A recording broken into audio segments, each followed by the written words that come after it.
Assalamualaikum warahmatullahi wabarakatuh. Alhamdulillah, selalu kita panjatkan puja dan puji kita kehadirat Allah Subhanahu wa taala. Zat yang maha kuat, maha perkasa, maha adil, yang telah menciptakan semua yang di langit, semua yang di bumi, semua yang di kedalaman lautan, terjangkau atau tidak terjangkau oleh mata manusia. Karena memang kata rahasianya adalah la ilaha illallah, la ma'budu bihaqqin illallah. Tidak ada Tuhan yang berhak disembah di langit dan di bumi kecuali Allah. Dan zat yang maha tinggi dan maha pemurah ini telah menggantungkan segala kebutuhan kita dengan memuji namanya Alhamdulillah. Maka sangat wajar kalau kita selalu memanjatkan puji syukur ini kepadanya. Dan kita panjatkan salawat dan taslim kepada Nabi besar Muhammad sallallahu alaihi wasallam, manusia terbaik yang telah dipilih oleh Sang Pencipta Allah. Dan Sang Pencipta Allah bersama malaikatnya juga mengucapkan salam hormat kepada beliau, serta telah ditutup risalah kenabian dan kerasulan dan membaca salawat untuk beliau dijadikan ibadah oleh Sang Pencipta. Seperti biasa teman-teman sekalian, sebulan sekali semoga Allah berkahi, dan di Sabtu kedua ini kita membahas lanjutan serial sahabat, dan kita masuk pada sore hari ini menjelang maghrib insyaallah sahabat yang mulia Sa'ad bin Mu'adz radhiyallahu anhu. Kita akan memulai bahasan kita ini dengan sabda Nabi SAW pada saat Sa'ad bin Mu'adz radhiyallahu anhu meninggal dunia. Kata beliau pada saat melihat jenazahnya, "Hadzal ladzi taharraka lahu al-'arsy wa futihat lahu abwabus sama' wa syahidahu 70,000 minal malaikah." Hadis sahih. Inilah laki-laki yang arsy Allah bergoncang karena kematiannya, pintu-pintu langit dibuka untuknya, dan 70,000 malaikat hadir atau menghadiri jenazahnya. Sabda Nabi SAW ini sudah cukup memberikan gambaran kepada kita tentang siapa figur yang akan kita bahas. Belum pernah ada satu pun di kalangan sahabat ridwanullahi alaihim yang memiliki kelebihan seperti ini. Pada saat meninggal, arsy-Nya Allah bergoncang dan juga seluruh pintu langit dibuka untuknya, serta dihadiri jenazahnya dengan 70,000 malaikat. Dan akan kita sebutkan nanti pada saat membahas kematiannya radhiyallahu anhu, gimana para sahabat merasa jenazahnya sangat ringan. Maka kata Nabi SAW, bagaimana tidak, sementara para malaikat berlumba-lumba memikul jenazahnya radhiyallahu anhu. Dari sabda Nabi SAW ini teman-teman sekalian, kita seperti apa yang diucapkan oleh penulis sebenarnya di sini. Dia mengatakan betul-betul kita membahas sebuah atau seseorang yang tidak bisa lagi pena menulis tentang sejarahnya. Tidak bisa lagi kata-kata mengukir sejarah hidupnya. Manusia yang luar biasa. Arsy-Nya Allah bisa bergoncang dengan kematiannya, sesuatu yang luar biasa. Kalimat ini bobotnya sangat berat kalau dalam bahasa Arab ya. Mungkin karena kita tidak terbiasa di Indonesia menggunakan bahasa-bahasa seperti ini sehingga kita tidak terlalu menganggapnya punya bobot. Tapi bagi orang Arab ada beberapa kalimat yang punya bobot tinggi. Seperti dibahasakan misalnya wa anta, sementara kamu itu adalah kamu. Maksudnya kamu ini siapa? Orang yang punya kelebihan yang sangat banyak. Mungkin dalam bahasa Indonesia tidak dipakai, tapi kalau orang Arab mengatakan pada temannya seperti ini, berarti temannya itu luar biasa. Sama juga dengan kalimat-kalimat seperti ini, kalimat yang sangat tinggi sekali. Waktu dia meninggal, arsy-Nya Allah tergoncang, pintu-pintu langit dibuka, kemudian juga dihadiri oleh 70,000 malaikat jenazahnya. Belum lagi nanti akan banyak sekali yang kita sebutkan kelebihan-kelebihan radhiyallahu anhu, di mana kuburan tidak menjepit tubuhnya dan juga sapu tangannya lebih baik daripada dunia dan seluruh isinya nanti di surga. Baik, kita akan mulai teman-teman sekalian dengan sahabat yang mulia Sa'ad bin Mu'adz yang berasal dari suku Aus di Madinah, dan beliau adalah kepala suku Aus. Dan Aisyah radhiyallahu anha memuji, mengatakan thalathatun min banil Ash'al.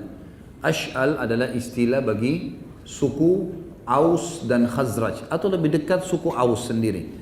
Karena yang kita sering baca dalam Al-Quran, Muhajirin wal Ansar, kalimat Muhajirin adalah istilah bagi sahabat yang hijrah dari Mekah, dan Ansar adalah yang bermukim di Madinah. Ini Ansar punya dua suku induk, Aus dan Khazraj. Aus terkenal dengan keberaniannya dalam peperangan, Khazraj terkenal dengan pertaniannya. kehebatan mereka dalam mengelola perkebunan kurma dan seterusnya. Tapi yang jelas beliau ini adalah kepala suku Aus. Kata Aisyah radhiyallahu anha, 3 orang dari suku Aus ini la ahadan afdala minhum, tidak ada orang yang mengalahkan mereka.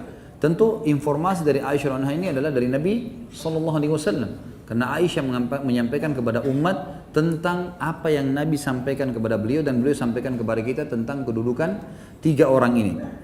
Sa'ad bin Mu'ad, yang paling pertama Sa'ad bin Mu'ad, yang kedua wa Usaid bin Hudhair, dan Usaid bin Hudhair, wa Abbad bin Bishr, dan Abbad bin Bishr. Dan ini bagi teman-teman yang pegang buku ada di halaman 134. Juga Ibnu Qayyim mengatakan, fil ansari Sa'ad bin Mu'ad bimanzilati Abu Bakar As-Siddiq fil muhajirin. Di kalangan Ansar di Madinah ada orang yang bernama Sa'ad bin Mu'ad, kedudukannya sama dengan Abu Bakar As-Siddiq dari kalangan muhajirin.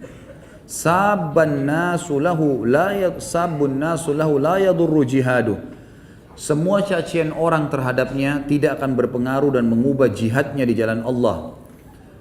La yadurru jihadu fi sabilillah wasyahadatu fi akhir hayatihi, dan juga mati syahid di akhir hidupnya. Maqdamullahi wa rasulih fauqa ridha makhluk, dan selalu mendahulukan Allah dan Rasulnya di atas ridha makhluk-makhluk. Hakama bihukmillahi min fauqi sab'as samawat, dan dialah satu-satunya hamba Allah yang telah berhukum, maksudnya dari kalangan selain nabi-nabi, yang telah berhukum sebuah hukum yang tepat seperti hukumnya Allah dari atas 7 lapis langit.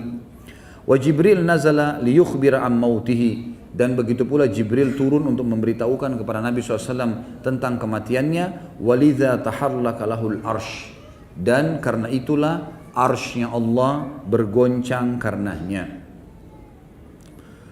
Teman-teman sekalian, Sa'ad bin Mu'ad memiliki banyak sekali peran, tapi kita akan mulai dengan masuk Islamnya. Pada saat Nabi SAW mengutus Mus'ab bin Umair radhiyallahu anhu, sebagaimana sudah kita pernah bahas panjang lebar kisah Mus'ab radhiyallahu anhu, salah satu dai Nabi SAW ke Madinah dan juga pemimpin pemegang panji di perang Uhud yang terbunuh mati syahid. Beliau sama Hamzah radhiyallahu anhu ajma'in adalah manusia yang termuliakan di perang Uhud. Pada saat lagi datang ke sana, Mu'adz bin Jabal radhiyallahu anhu, lalu beliau berdakwah, dan termasuk yang beliau sudah dakwah adalah Sa'ad ibn Zurarah, ya, atau As'ad ibn Zurarah tepatnya. As'ad ibn Zurarah radhiyallahu anhu. As'ad ibn Zurarah ini sepupunya Sa'ad ibn Mu'adz. As'ad ibn Zurarah ini, asal teman-teman tahu, beliaulah orang yang pertama setelah masuk Islam mendirikan Jumat pertama di Madinah. Dan beliau mendirikan Jumat pertama di rumahnya karena belum ada masjid. Nabi SAW masih di Mekah. Dan pada saat itu berkumpul 40 orang di rumahnya bersama beliau. Lalu beliau mendirikan sholat. Dan dari situ ulama mengeluarkan sebuah hukum syar'i. Kalau belum ada masjid, kemudian ada orang mau mewakafkan rumahnya jadi masjid, maka bisa jadi masjid tiba-tiba, gitu kan? Karena memang dia boleh mewakafkannya. Seperti kita punya sebuah masjid, rumah sudah tidak dihuni, lalu kita mengatakan ini jadi masjid aja.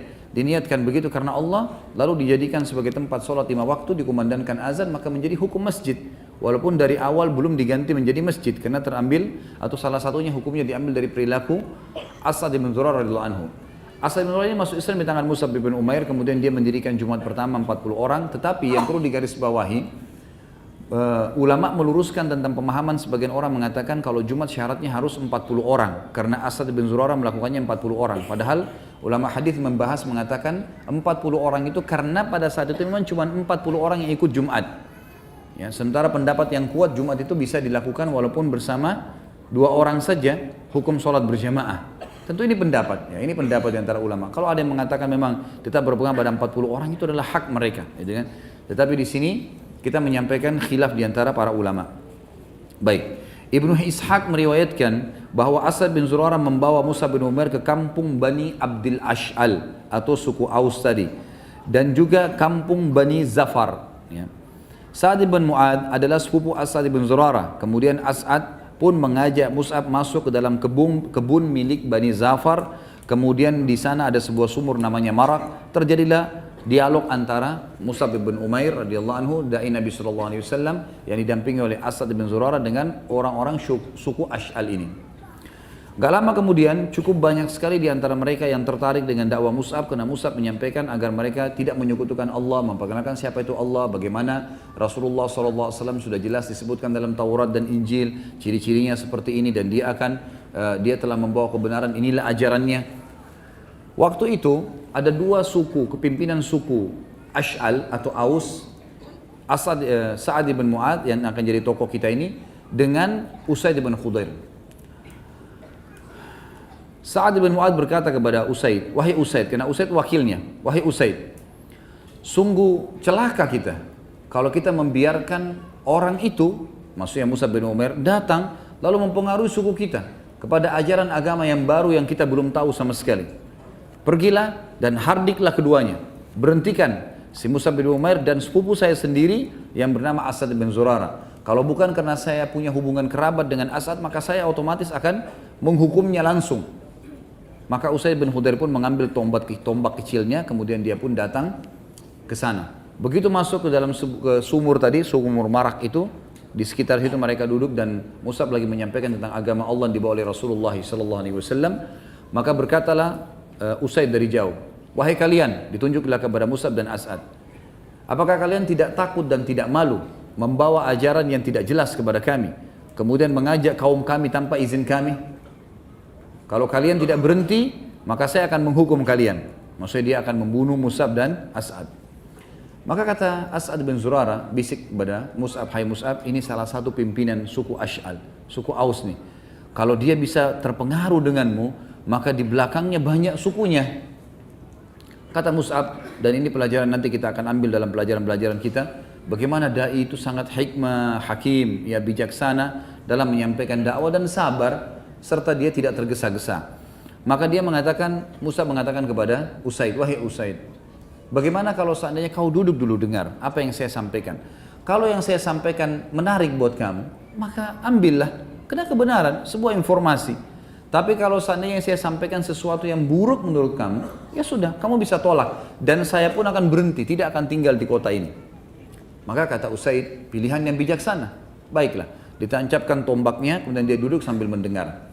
Baru mendengar beberapa saat, kata As'ad bin Zurara, demi Allah kami melihat cahaya Islam di wajahnya. Karena dia sangat tenang, dia mendengarkan, dia khusyuk. Seperti orang di majelis ilmu kadang-kadang memang kelihatan orang yang mau mengambil ilmu, dia konsentrasi, dia nggak tidur, dia nggak sibuk dengan kegiatan yang lain. Memang dia mau cari ilmunya, apa manfaatnya, tanpa melihat siapa yang berbicara. Karena yang penting ada manfaat apa yang saya dapatkan, karena ini sebenarnya maslahatnya buat individu, buat masing-masing kita. Maka setelah itu dia pun berkata Usaid, demi Allah ini sesuatu yang indah. Bagaimana caranya saya menganut agama kalian? Maka kata Mus'ab dan As'ad, engkau berwudu, engkau mandi, kemudian engkau mengucapkan syahadat, lalu engkau sholat 2 rakaat yang akan kami pandu. Maka Usaid pun melakukannya. Setelah dia mandi, kemudian dia mulai mengucapkan syahadat. Setelah syahadat dipandu untuk sholat 2 rakaat. Kemudian dia mengatakan, sesungguhnya di belakang saya ada seseorang yang merupakan pimpinan Ash'al. Saya ini hanya wakilnya. Kalau dia berhasil kalian pengaruhi masuk ke agama Islam ini, maka pasti semua sukunya akan masuk Islam. Dan saya akan mengirim dia kepada kalian. Pergilah Usaid pulang, membawa tombaknya kembali. Gitu ya. Lalu dia kembali ke sukunya. Sudah ditunggu oleh Sa'ad bin Mu'ad. Waktu itu Sa'ad bin Mu'ad masih dalam keadaan kafir. Lalu dia mengatakan kepada sukunya, demi Allah Usaid kembali kepada kalian bukan seperti wajah pertama dia pergi. Tadinya dia emosi, sekarang malah kenapa kelihatan kok sangat tenang gitu. Kemungkinan besar kata ulama menanggapi riwayat ini mengatakan sudah ada cahaya Islam. Karena orang kalau sudah syahadat walaupun berkulit hitam, ada cahaya keimanan, ada cahaya keislaman. Maka dia pun berkata, kata kata Sa'ad bin Mu'ad, hai Usaid, demi Allah kau telah kembali dengan wajah bukan seperti kau pergi. Ada apa sebenarnya? Apa kau sudah menghardik keduanya? Kata Usaid, iya. Saya sudah menghardik keduanya, gitu. Saya sudah mengingatkan, tapi saya disuruh duduk untuk mendengar. Maka saya pun duduk mendengar dan saya melihat tidak ada bahaya dari keduanya. Hanya saja yang kamu harus tahu, selain kamu yang tidak menyukai mereka, ada Bani Harithah, ada satu suku lagi. Memang suku ini saingannya suku Ash'al, gitu kan. Mereka dari luar kota Madinah. Kemungkinan mereka akan datang dan membunuh As'ad ibn Zurara sepupumu karena dianggap membawa ajaran baru sebagaimana kau sangka. Kalau kau tidak membelahnya, maka dipastikan nanti mereka akan membunuhnya. Maka Sa'ad bin Mu'adz radhiyallahu anhu mengambil tombak di tangan Usaid lalu kemudian menuju ke sumur Marak tadi. Waktu tiba di sana tidak ada suku Harithah, gitu kan? Cuma memang sebuah informasi suku Harithah akan datang. Usaid tidak berbohong. Memang suku Harithah yang terkenal mau menghardik Asad bin Zurarah kenapa membawa masuk ke Madinah Mus'ab bin Umair. Ringkas cerita teman-teman sekalian, datanglah ke sana lalu setelah dia lihat tidak ada apa-apa, Sa'ad bin Mu'adz melihat tidak ada apa-apa, maka Sa'ad bin Mu'adz mengetahui kalau wakilnya tadi si Usaid hanya mau dia datang. Lalu dia pun menghardik mengatakan, kalian berdua berhentilah menyampaikan ajaran yang tidak kami ketahui dan jangan pengaruhi orang. Kalau tidak saya akan menghukum kalian berdua. Lalu Asad bin Zurarah membisikkan mengatakan, inilah yang dimaksud oleh Usaid, kepala suku Ash'al. Kalau dia masuk Islam tanganmu hai Mus'ab, maka pasti sukunya semua akan masuk Islam. Maka Mus'ab mengatakan, wahai ya Sa'ad, bagaimana kalau seandainya engkau memuliakan majelis kami dengan duduk, kemudian engkau dengarkan, kalau yang kami sampaikan baik menurut kamu, terimalah, karena ini sebuah informasi dan kau tidak rugi apa-apa. Tapi kalau sesuatu yang ini yang kami sampaikan adalah buruk bagi kamu, maka berhentilah, ya, kami akan berhenti dan kami akan keluar dari kota kamu ini.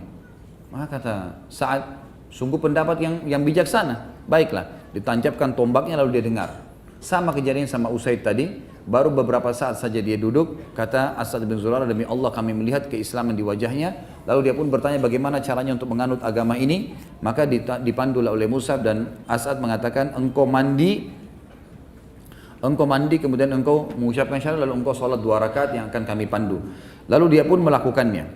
Setelah selesai, maka Sa'ad radhiyallahu anhu tidak pakai tunggu, dia lalu kemudian kembali ke sukunya, lalu dia bertanya kepada sukunya berkata, wahai Bani Abdil Ash'al, apakah kalian mengetahui apa yang kalian ketahui tentang diriku? Mereka menjawab, engkau adalah sayyid atau pemimpin kami. Engkau orang yang paling kuat silaturahimnya, paling baik pendapatnya, paling berkah jiwanya di antara kami. Orang yang paling baik, orang yang paling sempurna, pokoknya kamu pimpinan kami. Kata Sa'ad, sesungguhnya perkataan kalian semua, laki-laki dan perempuan adalah haram atasku hingga kalian semua beriman kepada Allah dan Rasulnya. Dan ini adalah sebuah fadilah yang sangat besar. Bagaimana seorang muslim tidak menunda untuk berdakwah, dan ini juga akan menjadi manaqibnya Sa'ad radhiyallahu anhu. Begitu beliau syahadat, beliau tahu kebenaran, maka beliau langsung menerima dan langsung mempraktikkan. Dan beliau mengatakan tadi kalimat ini bobotnya berat, maksudnya punya bobot yang sangat baik di kalangan orang-orang Arab. Wajahku dan wajah kalian haram, atau perkataanku dan perkataan kalian haram sampai kalian melakukan begini dan begitu. Makanya kata Sa'ad bin Anhu, perkataan kalian laki-laki dan perempuan haram, tidak boleh bicara sama saya sampai kalian semua beriman pada Allah dan Rasulnya. Maka dalam riwayat ini dikatakan, kata Sa'ad, Mus'ab bin Umair radhiyallahu anhu dan Asad bin Zurarah berkata, demi Allah, sore tidak datang di perkampungan Bani Ash'al kecuali semua orang baik laki-laki maupun wanita telah masuk Islam, sehingga tidak ada satu perkampungan dari perkampungan orang-orang Ansar kecuali di sana sudah ada laki-laki dan perempuan yang beriman. Dan ini disebutkan dari halaman 134, kisahnya panjang lebar, sampai halaman 137 tentang bagaimana masuk Islamnya Sa'ad ibn Mu'adz radhiyallahu anhu. Semenjak masuk Islam, Sa'ad pun terlihat beliau selalu berbahagia dan selalu hadir di samping Nabi SAW, dan beliau selalu saja berusaha untuk mengambil ilmu, petunjuk dan juga akhlaknya. Dan beliau mencintai Nabi SAW di atas segala-galanya, karena beliau telah berikrar di hadapan Nabi SAW maka mengorbankan seluruh hartanya dan juga keluarganya, bahkan sukunya, untuk membela Nabi SAW. Sekarang kita masuk teman-teman sekalian ke manaqib, kelebihannya Sa'ad bin Mu'adz radhiyallahu anhu. Dan ini juga kita akan diberatkan ke beberapa poin saja, tapi garis-garis induknya. Yang pertama tentu pujian Nabi SAW tadi tentang Sa'ad, masalah keimanannya, bagaimana arsy-nya Allah goncang, dan nanti akan kita bahas masalah arsy goncang itu, pendapat Imam Nawawi tentang menukil beberapa pendapat ulama apa yang dimaksud dengan tergoncang arsy-nya Allah. Kemudian juga dibukakan baginya pintu-pintu langit, artinya ruhnya langsung diterima oleh Allah, dan juga dihadiri jenazahnya dengan 10.000 atau 70.000 malaikat. Kemudian yang kedua manaqibnya adalah selain pujian Nabi SAW untuknya, maka perkataan yang sangat luar biasa pada saat akan terjadi perang Badar. Jadi perang Badar teman-teman terjadi di tahun 2 Hijriah. Sebabnya adalah ada kafilah Quraisy. Ini sudah pernah saya sampaikan di beberapa pertemuan yang lalu, tapi saya ulangi lagi karena kejadiannya hampir sama. Ada beberapa kepala suku Quraisy, diantaranya Abu Sufyan, Abu Lahab, Abu Jahal, Umayyah bin Khalaf, gitu kan, Al-Walid bin Uqbah, ya, Uqbah bin Amir dan seterusnya. Orang-orang ini pada saat banyak sahabat-sahabat Nabi hijrah ke Madinah, mereka kepala-kepala suku ini memperebutkan harta-harta muslimin, dibagi di antara mereka. Setelah diperebutkan, lalu dijual oleh mereka, rumahnya dijual, masyarakat Mekah yang lain beli, mereka dapat duit banyak dari hasil rampasan hartanya muslimin. Ternyata uang-uang mereka yang dari muslimin ini dipakai untuk belanja barang-barang di negeri Syam, didampingi oleh Abu Sufyan, dan waktu itu didampingi di kafilah ini didampingi dengan 200 pasukan berkuda. Pergilah mereka ke sana. Nabi SAW dengar tentang kasus kafilah ini dari uang muslimin, dan mereka di sini memang harta itu milik pimpinan-pimpinan Quraisy. Maka beliau pun mengiklankan di Madinah, siapa yang ingin keluar silahkan, tapi tidak ada paksaan. Waktu itu bukan paksaan jihad yang fardu ain. Siapa yang mau keluar silahkan ikut dengan saya untuk menghalang kafilah Quraisy. Banyak di antara sahabat yang belum ikut pada saat itu karena baru-baru masuk Islam. Jadi kurang lebih terkumpul 313 orang, 314 bersama Nabi SAW. Mereka keluarlah ke sana dengan pakaian yang sangat sederhana. Banyak di antara mereka tidak pakai baju besi, banyak tidak bawa perisai, banyak tidak bawa topi besi. Mereka hanya sekedar keluar dengan pedang karena yang dihadangi cuma kafilah. Dianggap sesuatu yang ringan gitu. Karena 200 orang yang jaga, sementara pasukan muslimin 314 orang, gitu kan? Apalagi dipimpin oleh Nabi SAW, keluarlah mereka. Ternyata Abu Sufyan dengan hikmah Allah mengetahui keluar Nabi SAW tadi. Lalu dia segera mengirim surat ke Abu Jahal di Mekah, lalu kemudian dia mengajak Abu Jahal untuk memotivasi masyarakat Mekah membentuk pasukan. Semua kepala suku memotivasi sukunya, akhirnya terbentuklah pasukan kurang lebih 1000 orang pada saat itu, 1000 orang. Keluarlah pasukan ini menuju ke wilayah Badr, dan pas kafilah Quraisy lewat di Badr.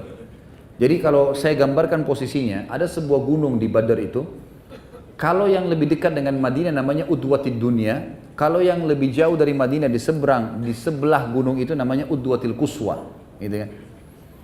Maka keadaan ini, gunung ini ada 2 sisi gunung, dan di antara gunung ini, di bagian belakang ada sebuah lembah yang memutari gunung tersebut, kemudian bertemu titiknya di depan gunung. Ini Allah sebutkan dalam Al-Quran tentang kejadian perang ini. Kata Allah, A'udzubillahi minasyaitonirrajim, idh antum bil udwatid dunya wa hum bil udwatil quswa warrakbu asfala minkum. Ingatlah kejadian pada saat kalian hai kaum muslimin berada di udwatid dunya, di sisi gunung yang lebih dekat dengan Madinah. Dan pasukan Quraisy berada di Udwatil Quswa, di sebelah sisinya gunung. Tapi mereka tidak saling tahu nih kalau ada pasukan di sebelah. Warrakbu asfala minkum, maksudnya kafilah yang dipimpin Abu Sufyan itu melewati lembah yang dekat dengan kalian, tapi tidak ada yang saling ketemu. Pasukan Quraisy tidak tahu kalau kafilah Abu Sufyan lewat di dekatnya, ya, lembah. Mereka juga tidak tahu ada pasukan muslimin tidak tahu kalau di sebelah ada pasukan Quraisy, tidak tahu juga kalau kafilah Abu Sufyan lewat di situ. Dan Abu Sufyan tidak tahu kalau 2 pasukannya sudah ada di posisi situ. Dan kata para ulama tafsir, memang betul-betul perang Badar Allah Subhanahu wa taala punya campur tangan di situ untuk menjadikan perang itu terjadi. Ringkas cerita, Abu Sufyan selamat. Abu Sufyan pun mengirim surat ke Mekah, tapi pasukan sudah terlanjur keluar, gitu kan? Kalau kami sudah selamat dan seterusnya, dikirimlah surat lagi ke pasukan orang-orang Quraisy. Abu Jahal bilang kita nggak boleh kembali. Walaupun kafilah sudah selamat, kita sudah sampai di sini, sudah dekat nih. Kita harus serang Madinah. Nabi SAW juga dengan hikmah Allah mendapatkan informasi kalau Quraisy sudah ada. Gitu kan. Terjadilah beberapa kasus waktu pada saat itu yang saya tidak jelaskan sekarang tentang perang Badar, cukup panjang. Antum bisa ikutin di ceramah tentang Sirah Nabawiyah perang Badar, bagaimana Abu Sufyan bisa tahu kalau ada pasukan muslimin kena dari kotoran unta mereka. Karena satu-satunya masyarakat Arab pada saat itu yang memberikan makan unta mereka kurma hanya penduduk Madinah, gitu kan? Karena kurma dianggap makanan mahal pada saat itu dan makanan kelasnya banyak dan memang makanan yang favorit, ya. Mereka tidak berikan makanan itu kepada hewan mereka, tapi orang Madinah karena banyak sekali kebun kurmanya, jadi mereka memberikan kurma makanan unta mereka. Nah di kotorannya unta itu keluar biji-biji kurma. Abu Sufyan pada saat itu waktu dia mau menyisir lokasi di sekitar situ, dia menemukan ada kotoran-kotoran unta yang di sekitar gunung itu. Dan ditemukan kotoran unta itu pada saat dikorek-korek sama dia keluar ada biji-biji kurma. Maka dari situ dia tahu kalau ini adalah unta pasukan muslimin, gitu kan. Dia pun akhirnya berjaga-jaga si Abu Jahal. Abu Jahal ini yang keluar, Abu Sufyan sudah selamat tadi. Abu Jahal yang keluar, kemudian Abu Jahal pun ya memberitahukan pasukannya kalau di sini sudah ada muslimin. Nabi SAW juga dapat wahyu kalau memang sudah ada pasukan Quraisy di sebelah. Lalu Nabi SAW kumpul dengan para sahabat. Ini sekarang keluar kita targetnya kan kafilah. Kafilah Allah beritakan sudah selamat. Kalau kita kejar sudah jauh, nggak keburu. Mereka sampai ke Mekah kita belum sempat mengejarnya. Kemudian pasukan Quraisy keluar 1000 orang. Sudah ada di sebelah gunung kita nih, sebelah kita. Kita kalau naik gunung ini nengok ke belakang, ke sebelah sudah kelihatan. Artinya kita juga tinggal mutar, kita sudah bisa perang sama mereka. Allah memberikan pilihan pada kalian. Bagaimana? Berikan pendapat kalian.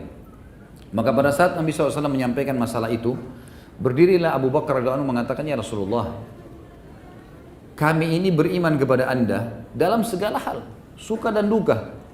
Maka bawalah kami kemana saja. Anda mau kami berperang, kami ikut. Kejar kafilah, kami ikut. Lawan pasukan Quraisy, kami ikut. Pulang ke Madinah, kami ikut. Bebas. Maka Nabi SAW mengatakan terima kasih kepada Abu Bakar. Lalu Abu Bakar disuruh duduk.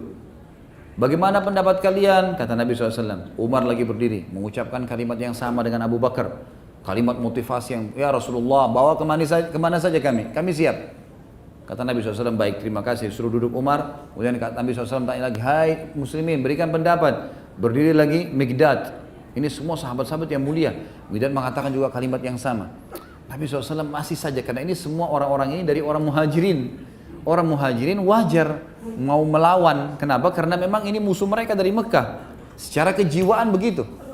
Ya. Maka Nabi SAW ingin yang menjawab ini sekarang orang-orang Ansar yang tadinya akadnya dengan Nabi SAW di Mekah, waktu Bai'at Aqabah, pertama sekali orang-orang Ansar ini masuk Islam di Mekah, itu mereka sepakat membela Nabi SAW di Madinah, di kota mereka. Di luar kota ini belum ada kesepakatan akad nih. Mereka siap berkorban untuk Nabi SAW, menyambut Nabi SAW di Madinah. Kalau Madinah diserang, mereka mengorbankan jiwa mereka. Tapi di luar Madinah belum ada akad, belum ada kesepakatan.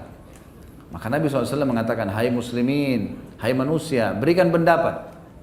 Waktu itu Sa'ad bin Mu'adz radhiyallahu anhu pimpinan orang Ansar. Dan beliau, suku Aus ini secara khusus, suku terkenal militernya Madinah pada saat itu. Suku militer. Khazraj tadi saya bilang lebih banyak kepada petani-petaninya, gitu kan, pedagang-pedagangnya. Maka berdiri Sa'ad bin Mu'adz mengatakan, ya Rasulullah, sepertinya anda ini menyinggung kami. Sepertinya anda ini menyinggung kami. Dan ini disebutkan banyak sekali riwayat. Saya akan bacakan di sini teman-teman sekalian supaya lebih jelas.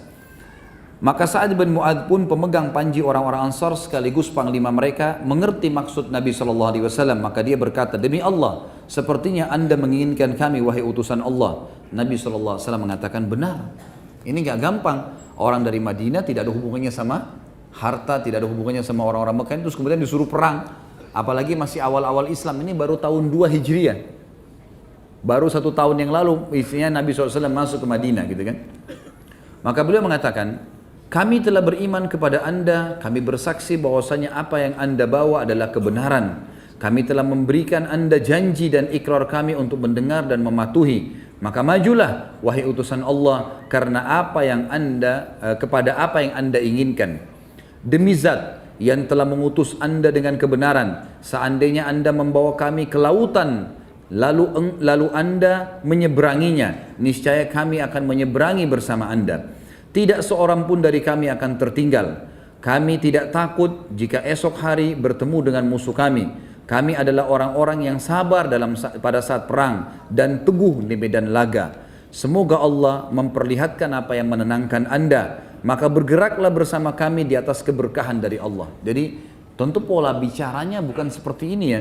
Ini di kancah peperangan dan sebagian ulama ada yang menukil dalam buku-buku sejarah mengatakan kalau Sa'ad bin Mu'adz dengan semangat mengatakan kalimat ini dengan intonasi suara yang sangat luar biasa memberikan motivasi buat Nabi SAW dan muslimin terutama sukunya untuk ikut berperang. Dalam riwayat yang lain bahwasanya Sa'ad bin Mu'adz berkata kepada Nabi SAW, mungkin anda khawatir orang-orang Ansar akan berkeyakinan bahwa kewajiban mereka hanyalah menolong anda di negeri mereka. Sungguh, aku berkata atas nama orang-orang Ansar dan aku menjawab juga atas nama mereka. Berangkatkanlah kemanapun anda inginkan. Sambunglah ikatan orang yang anda inginkan. Putuskanlah ikatan orang yang anda inginkan. Ambillah dari harta kami apa yang anda inginkan. Berikanlah kepada kami apa yang anda inginkan. Apa yang anda ambil dari kami, lebih kami cintai daripada anda tinggalkan. Perintah apapun yang anda katakan keputusan kami, selalu mengikuti perintah anda. Demi Allah, seandainya anda berjalan hingga anda tiba di ujung bumi ini, niscaya kami akan mengikuti anda. Demi Allah, seandainya anda membawa kami ke lautan, lalu anda meraunginya, niscaya kami akan mengikuti anda. Tentu statement ini teman-teman sekalian adalah statement yang sangat bermakna pada saat itu. Kenapa? Karena dari 314 pasukan Nabi SAW itu setengahnya orang Ansar. Setengahnya orang Ansar. Artinya kalau mereka pada saat itu mengatakan kami tidak mau ikut, maka bukan sebuah pelanggaran, karena Nabi SAW mengajak musyawarah dan target keluar tadinya kafilah. Tapi Sa'ad bin Mu'adz radhiyallahu memberikan sebuah kalimat yang jelas, bukan cuma menghadapi Quraisy ya Rasulullah, bawa kami ke ujung bumi, kami akan ikut. Ke lautan menyeberang kami akan turun, dan tidak ada satu orang pun di antara kami yang berkhianat. Dan kita tahu ada sistem kesukuan, kalau kepala suku sudah berbicara A, maka semua berbicara A. Itu sudah menjadi sebuah sistem kesukuan dimanapun itu, gitu kan? Dan ini pimpinan suku sudah berbicara, maka semuanya ikut dengan Sa'ad bin Mu'adz radhiyallahu anhu. Maka mendengar perkataan tersebut, Nabi SAW pun sangat gembira dan beliau mengucapkan kalimat yang luar biasa. Nabi SAW mengatakan dalam hadis sahih, siru wa abshiru, fa inna Allah Ta'ala qad wa'adani ihdat ta'ifataini, wallahi laka'anni al-ana anzuru ila masari al-qaum. Demi Allah, seolah-olah kata beliau di sini, jalanlah kalau begitu dan berbahagialah. Kita sekarang maju, kita menyeberang nih ke posisi pasukan musuh. Maka sesungguhnya Allah, bergeraklah dan berbahagialah karena sesungguhnya Allah telah menjanjikan kepadaku salah satu dari dua golongan. Bisa saja kita mendapatkan kafilah atau kita memenangkan peperangan dengan orang-orang Quraisy walaupun jumlah mereka lebih banyak. Dan ketahuilah, demi Allah seolah-olah aku sekarang sedang diperlihatkan tempat kematian musuh-musuh ini. Jadi memang nanti setelah perang Badar kita lihat bahwasanya banyak sekali orang-orang Quraisy yang terbunuh pada saat itu. Banyak sekali yang terbunuh di perang Badar. Kemudian Nabi SAW mengumpulkan jenazah mereka sambil berkata di depan para sahabat, apakah kalian sudah tahu, apakah kalian sudah melihat dan mendapatkan apa yang Tuhan kalian ancamkan? Lalu kata Umar, ya Rasulullah, mereka jenazah, apa yang mereka dengarkan nih? Kata Nabi SAW, sungguh demi Umar, demi zat yang ubun-ubunku dalam genggamannya, mereka lebih dengar apa yang aku ucapkan ini daripada kau mendengarkan ucapanku sekarang. Hanya saja mereka tidak bisa menjawabnya. Artinya Allah Subhanahu wa taala memberikan mukjizat kepada Nabi SAW, suara beliau diantar dan didengarkan kepada ruh-ruhnya orang kafir tersebut. Dan Nabi SAW mengatakan, ketahuilah kepada orang-orang jenazahnya orang-orang kafir, sesungguhnya aku telah mendapatkan apa yang Tuhanku janjikan. Artinya Allah berikan kemenangan.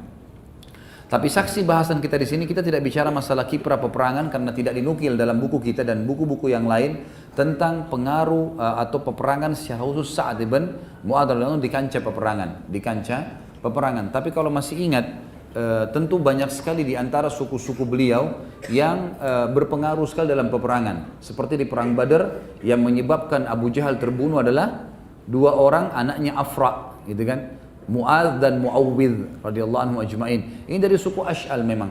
Setelah mendengarkan motivasi dari Sa'ad bin Mu'adz akan mendukung peperangan, maka kedua anak muda ini pun segera maju ke depan dan mengatakan kepada Nabi SAW, Anda sudah mendengarkan apa yang dikatakan oleh kepala suku kami, maka kami akan ikut bersama Anda.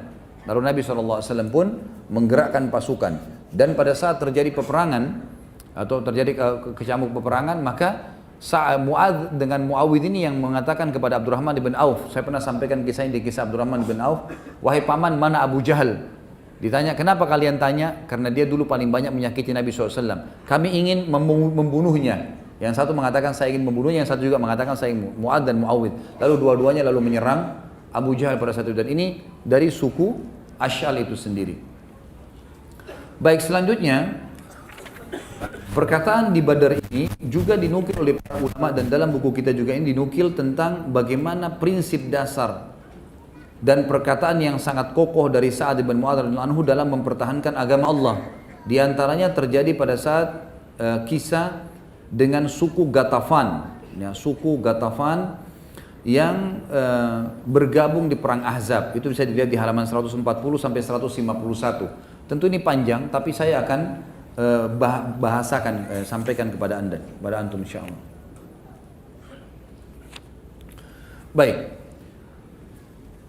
ada dua suku Yahudi di Khaybar namanya Qainuqa dan Nadhir. Dua suku ini berusaha untuk memotivasi orang-orang Arab.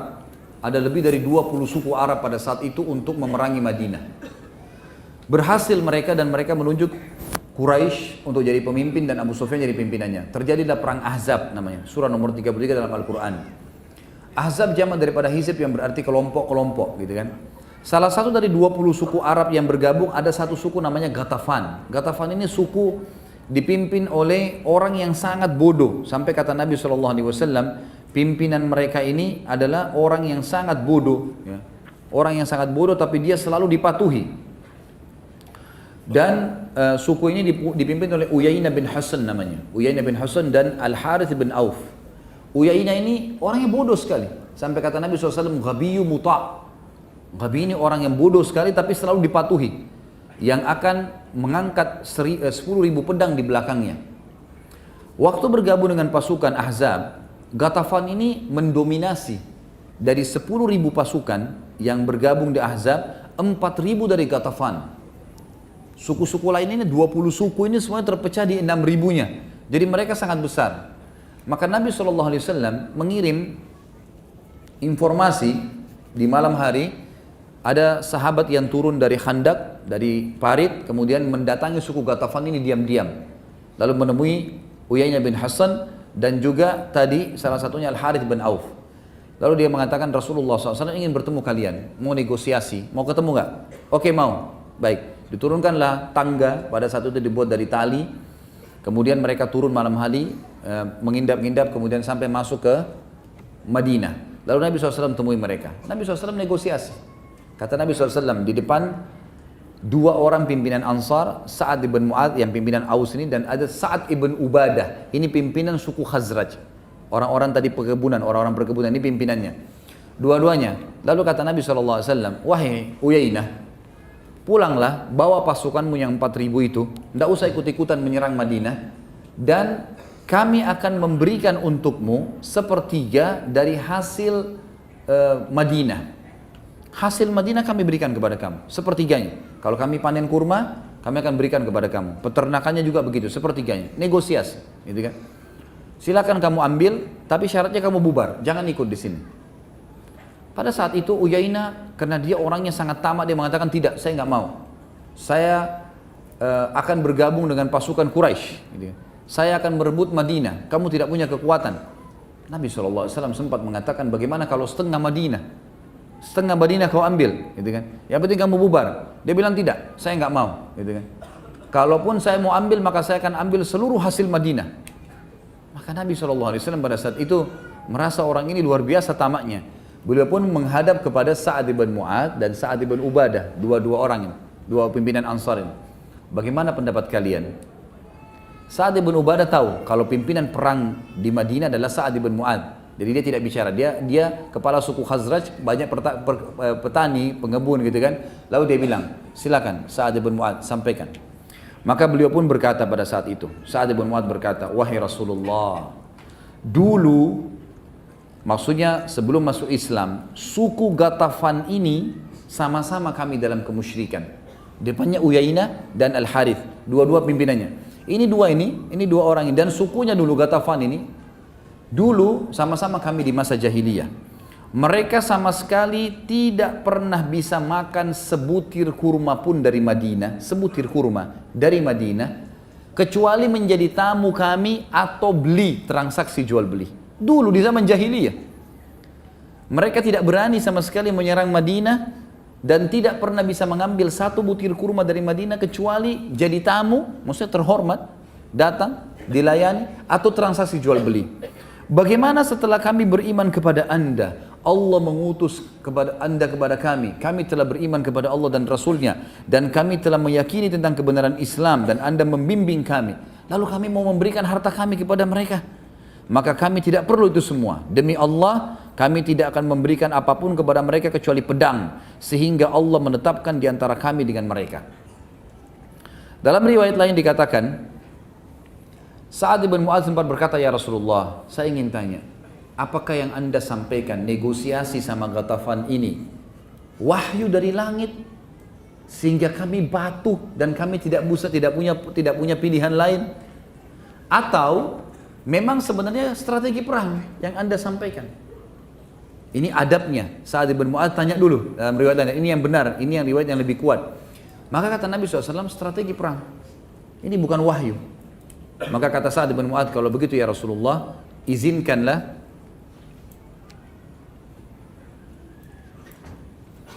jemaah ikhwan tolong maju, ngerapat.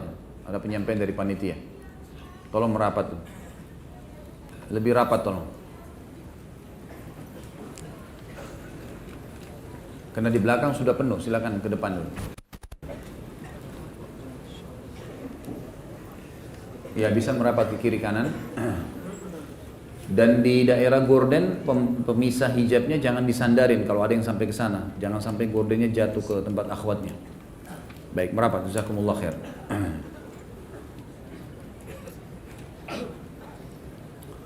Maka dalam riwayatnya dia mengatakan, Sa'ad bin Mu'adz mengatakan sebagai adab terhadap Nabi, kepada Nabi SAW, ya Rasulullah, apakah ini wahyu sehingga kami tidak punya pilihan lain? Atau ini adalah strategi perang? Kata Nabi SAW, strategi perang. Strategi perang, gitu.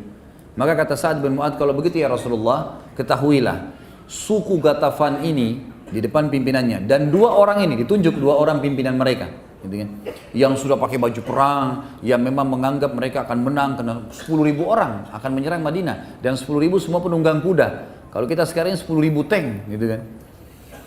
Maka dua orang ini, walaupun dengan baju perangnya, tidak pernah memakan sebutir kurma dari tempat kami kecuali karena jadi tamu. Itu pun kalau kami mau jamu sebagai tamu atau transaksi jual beli. Bagaimana setelah kami beriman kepada Allah dan Rasulnya, dan anda membawa agama Islam ini kepada kami dengan kemuliaan, lalu kami akan memberikan kepada mereka?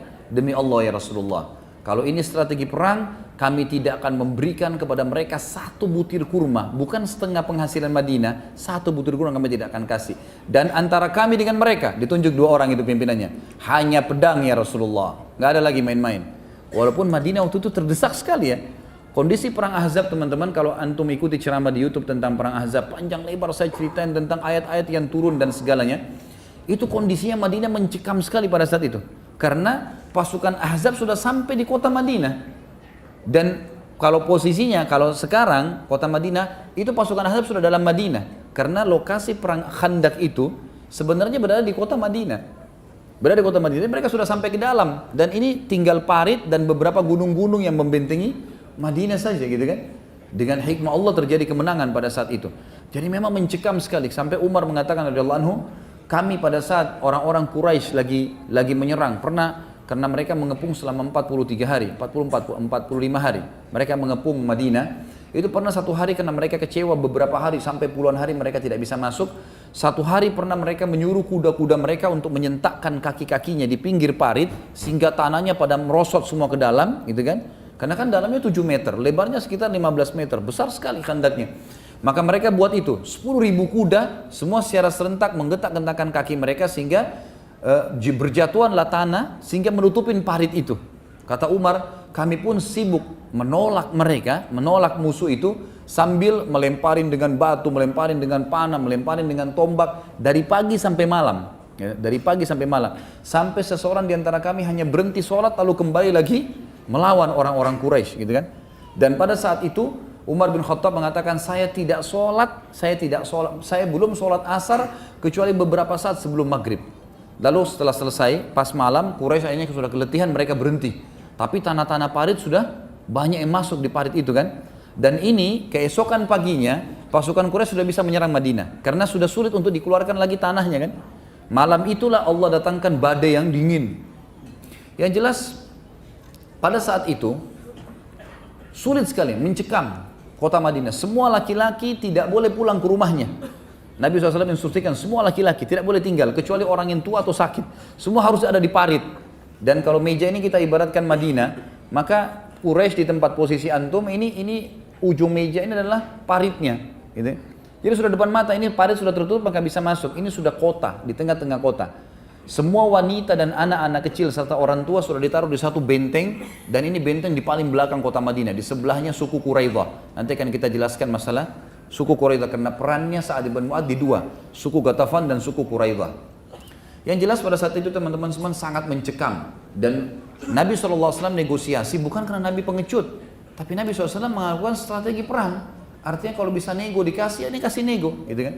Tapi setelah mendengar kalimatnya Sa'ad radhiyallahu anhu dan Sa'ad berdiri sambil menunjuk wajahnya Uyainah bin Husain dan Harith bin Auf, beliau mengatakan, pulanglah kalian berdua, kembali ke pasukan. Karena antara kami dengan kalian hanya pedang. Percuma, nggak bakalan negosiasi. Selama ini bukan wahyu, kami nggak akan negosiasi. Nggak ada satu butir kurma pun kalian bisa makan dari Madinah. Pulang, suruh pulang. Maka pulanglah dua-duanya ini, gitu kan? Pulanglah dua-duanya.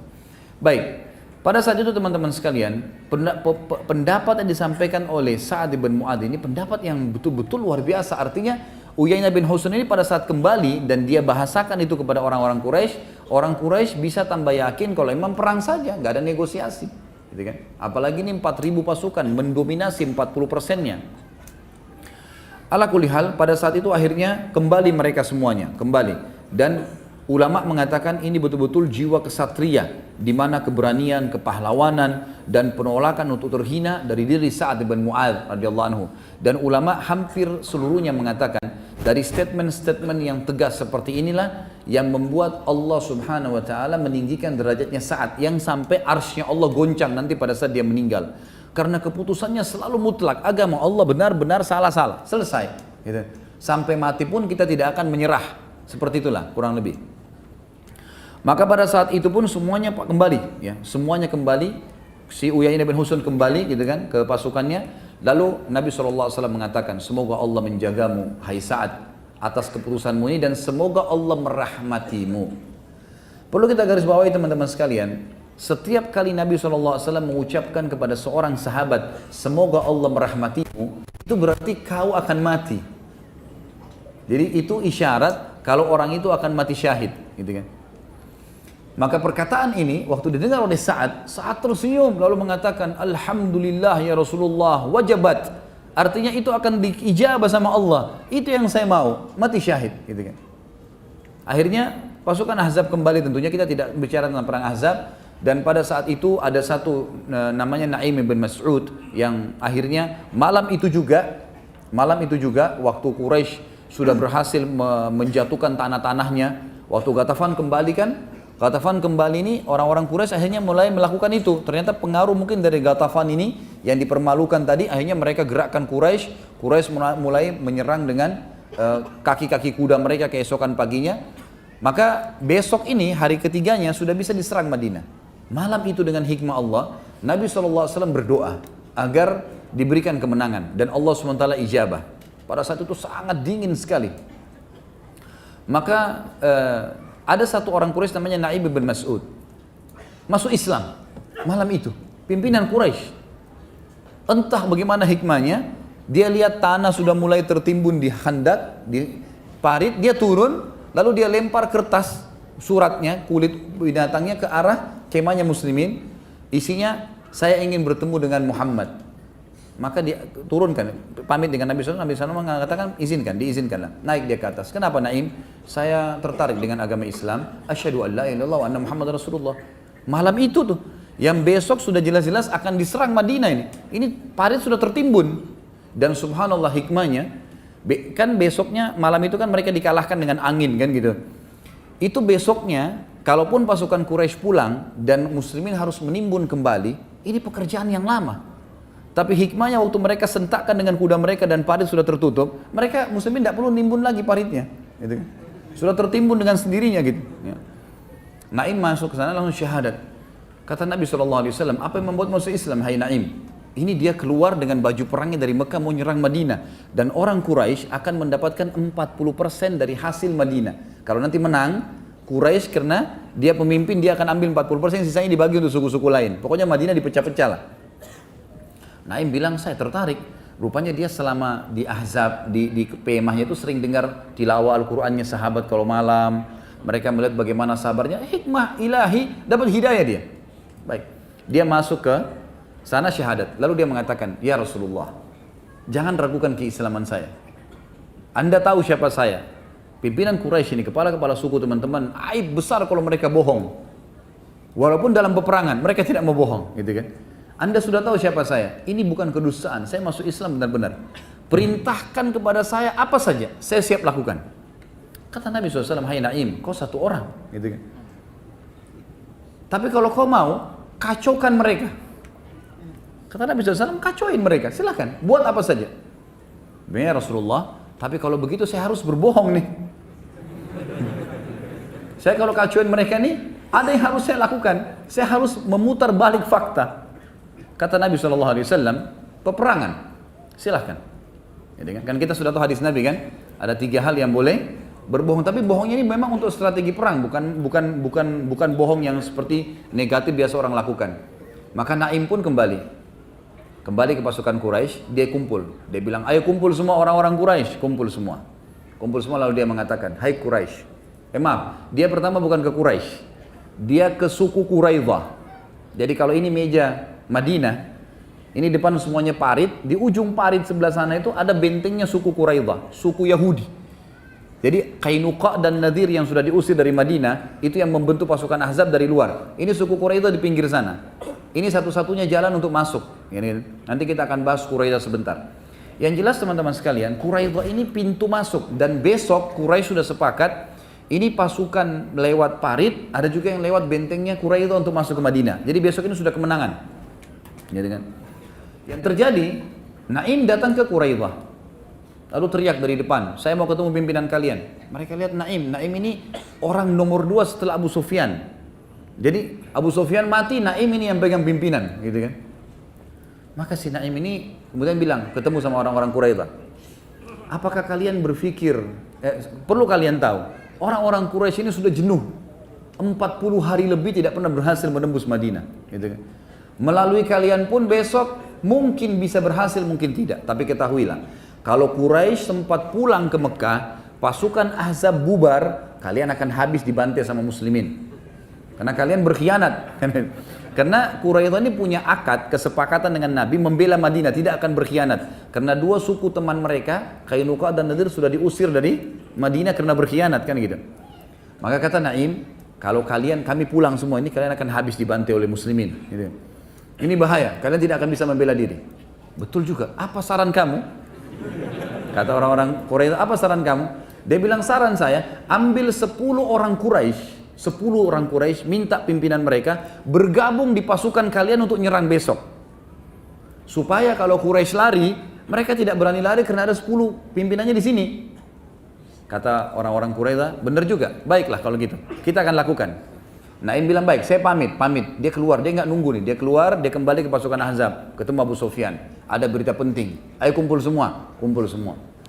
Kumpul semua, lalu kata Naim, bagaimana kedudukan saya di sisi kalian? Oh, kau pimpinan kami, kamu begini, kamu begitu. Siapa yang tidak percaya? Kalian tahu kan bagaimana musuhnya saya sama Muhammad? Oh iya, ini orang paling musuh, gitu kan? Keluar dari Mekah mau berperang, baiklah, saya akan bawa berita gembira. Ketahuilah, Quraidah telah berkhianat.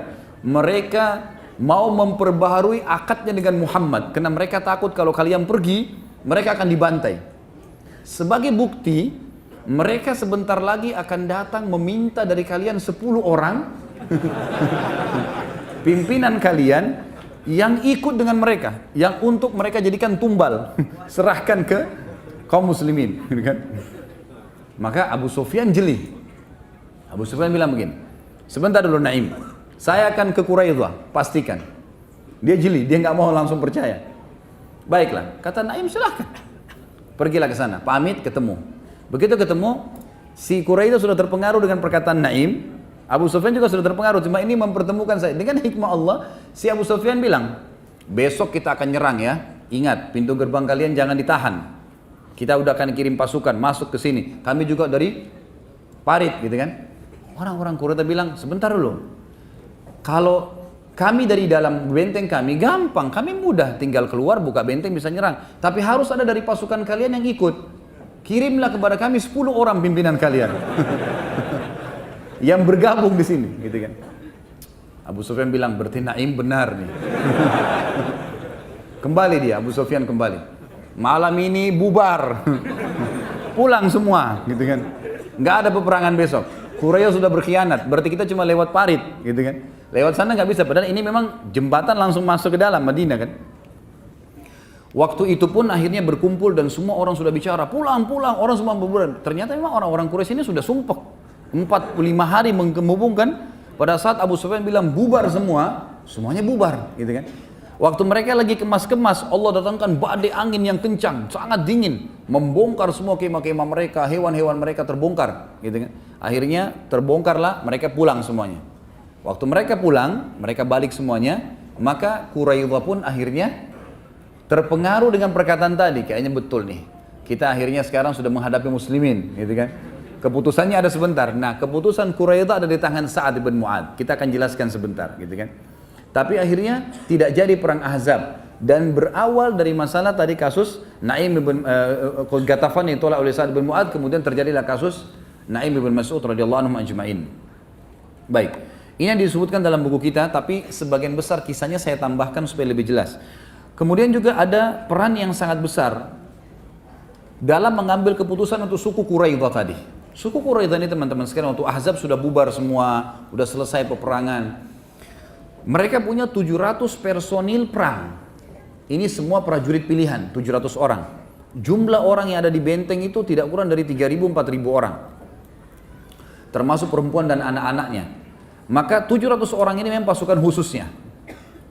Perlu diketahui teman-teman sekalian, suku Quraidah sempat berkhianat sebelumnya. Bagaimana khianatnya? Mereka punya akad dengan Nabi SAW. Waktu suku Qainuqa dan Nadir diusir dari Madinah, maka mereka tulis akad, mereka tidak akan ikut-ikutan lagi, mereka tidak akan memerangi muslimin, mereka tidak akan berkhianat, mereka tidak akan membiarkan pasukan musuh masuk dan seterusnya. Sempat Nabi SAW curiga dengan suku Quraidah sebelum terjadi tadi masuk Islamnya Naim. Kita review kembali kisahnya. Maka sempat Nabi SAW curiga dengan suku Quraidah. Ini ada apa Quraidah nih? Diutuslah Sa'ad bin Mu'adz dengan Sa'ad bin Ubadah. Dua orang tadi yang memang berhadapan dengan Ghatafan, gitu kan? Suku Ghatafan, pergi ke sana. Waktu mereka tiba di depan benteng, ternyata di dalam benteng ini ada kepala suku Qainuqa dan Nadir, tepatnya suku Nadir, namanya Huyai bin Akhtab. Ini siapa ini? Ini sebenarnya mertuanya Nabi ya, karena anaknya dinikahi oleh Nabi SAW, Sofia. Tapi dia meninggal di perang, dia meninggal dalam keadaan kafir di peperang pada saat Nabi SAW menyerang Khaybar. Dia waktu itu datang ke suku Quraidah lalu dia bilang, "Hai Quraidah, buka pintumu," gitu kan? Kepala sukunya nggak mau buka, enggak, jangan dimasuk, jangan dengar apapun kalimat dari orang ini. Dia telah berkhianat dari Muhammad, nanti kita juga diajak berkhianat. Tapi akhirnya tetap aja dia negosiasi, saya cuma mau masuk, dengarkan, kalau baik kau ambil, kalau enggak usah. Gitu. Baiklah, dibukain pintu gerbang, lalu kemudian dia terus memotivasi, si orang ini memotivasi kepala suku Quraidah, ayo untuk apa kamu tidak berkhianat? Ini saya sudah bawa 10.000 orang pasukan. Pasukan Muhammad aja, pasukan Madinah waktu itu yang siap perang, mungkin sekitar kalau dikumpul semua 5.000 orang lah. Gitu kan. Ini Ahzab double, ini pasti menang, kita sudah menang. Maka harus kamu berkhianat. Berkhianatlah mereka. Proses khianatnya adalah pada malam itu mereka merobek kesepakatan dengan Nabi SAW, lalu mereka menancapkan dengan pisau di ujung bentengnya. Jadi orang muslimin kalau lewat lihat, oh itu kesepakatan sudah dirobek. Kesannya begitulah. Pada malam itu karena lagi baru ditancapin, mereka belum diiklankan ke muslimin. Ada di antara mereka mungkin sekitar 10 orang pasukan-pasukan spesialnya khususnya gitu, prajurit khususnya yang ahli dalam menjati benteng segala, mereka bilang begini aja, di sebelah benteng kita, benteng Quraidah di sebelahnya ada satu benteng, benteng ini yang ditaruh seluruh wanita muslimin, seluruh harta muslimin, anak-anak kecil, orang tua, semua di situ ditaruh. Jadi kalau pasukan kalah, ini masih ada benteng untuk berlindung gitu. Kita naik ke atas benteng, kemudian kita cek di situ. Naiklah, kelilinglah mereka 10 orang ini. Tante Nabi SAW bernama Sofia radhiyallahu anha, ibunya Zubair bin Awam, gitu kan? Yang Zubair bin Awam sangat luar biasa keberanian, ini dibina oleh Sofia. Sofia bilang kepada Hasan bin Thabit, penyairnya Nabi, umurnya sudah 80 tahun sekian waktu itu. Hai Hasan, ini beberapa orang itu mata-mata Yahudi, semuanya mahir berperang, lawanlah dia. Kata Hasan, saya orang tua dan saya penyair, saya tidak bisa perang, gitu kan? Maka Sofia pun memakai baju perang laki-laki, kemudian beliau berdiri di dekat benteng, melihat jadi kalau benteng itu tinggi zaman dulu kan di atas ada tempat untuk naiknya. Dia sembunyi di situ. Maka naiklah, ada satu orang dari 10 orang Yahudi ini naik memantau dulu. Begitu naik, oleh Sofia sudah disiapin satu besi bendera ya yang biasa dipakai untuk pasang bendera. Kemudian juga dia memegang satu pisau kecil ya. Kemudian pada saat prajurit Yahudi ini naik, dipukul kepalanya dengan besi itu, lalu kemudian oleh Sofia dipotong lehernya, gitu kan. Jadi luar biasa, dia langsung memotong leher orang Yahudi ini. Tentu keadaannya bukan kayak sekarang ya, kita nggak bisa bayangkan posisi pada saat itu luar biasa. Wanita pun mungkin yang tidak berani jadi berani, karena ini kalau 10 orang berhasil masuk dan memberitahukan kepada Quraidah, maka satu benteng ini diambil perempuan-perempuannya segala, muslimat, dan akhirnya mengganggu konsentrasi Nabi dan sahabat yang lagi melawan di depan parit gitu ya. Maka diambil, kemudian Sofia naik ke ujung benteng, mengangkat kepalanya, kepala Yahudi tadi itu. Mengangkat kepalanya, yang dipotong itu diangkat, kemudian dilempar ke bawah. Begitu orang-orang Yahudi yang 9 orang lihat kepala temannya terputus gitu kan. Maka mereka bilang, kayaknya benteng ini penuh dengan prajurit gitu. Padahal tidak ada orang, tidak ada perempuan, tidak ada laki-laki, maksudnya orang-orang tua, nggak ada prajurit. Akhirnya mereka tidak jadi menyerang benteng pada malam itu. Itu hikmah ilahi, perannya Sofia radhiyallahu anha bagaimana bisa menahan itu. Yang jelas teman-teman sekalian, keesokan paginya, orang-orang Yahudi sudah mau membuka benteng dan seterusnya. Datanglah Sa'ad bin Mu'adz dan Sa'ad bin Ubadah diutus oleh Nabi SAW, coba lihat keadaannya suku Quraidah. Ada pengkhianatan enggak? Begitu mereka mendekat, dekat benteng, lalu berteriak, hai Quraidah, sekutu kami. Memang sekutunya orang-orang Ansar ya, terutama bersekutu sama Khazraj di pertanian, di perkebunan, sekutu dengan Aus di militernya, gitu kan. Baik, kata Sa'ad bin Mu'adz, hai Quraidah, sekutu kami, bukalah pintu gerbang kalian. Maka tiba-tiba dari atas prajurit-prajurit biasa ya, bukan pimpinan suku, teriak-teriak, kalian mau apa? Enggak ada urusan sama kami, urusan kalian sama kami hanya pedang, kami akan berperang melawan kalian dan seterusnya. Kata Sa'ad bin Ubadah, hai Quraidah, berkhianatkah? Gitu kan? Maka kami akan menyerang kalian, kami akan mencaci maki kalian, kami akan gini dan seterusnya. Kata mereka, kami bukan cuma berkhianat, kami akan merebut seluruh harta-harta kalian. Kata orang-orang Quraidah. Lalu kata Sa'ad bin Mu'adz, memegang tangan Sa'ad bin Ubadah, tidak usah dibalas, udahlah. Kita sudah tahu keputusannya, tunggu saja. Allah akan datangkan keputusan yang tepat buat mereka. Garis bawahi kalimat ini ya, Allah akan ambilkan keputusan tepat buat mereka. Nanti ini ada hubungannya dengan keputusan Sa'ad bin Mu'adz untuk membunuh 700 pasukannya Quraidah nanti, pada saat mereka sudah terkalahkan. Maka kembalilah keduanya. Setelah kembali, tentu kembalilah kepada kisah Naim tadi, terjadi semuanya pembebasan, pasukan Ahzab bubar segalanya. Sekarang tinggal masalah kasus Quraidah.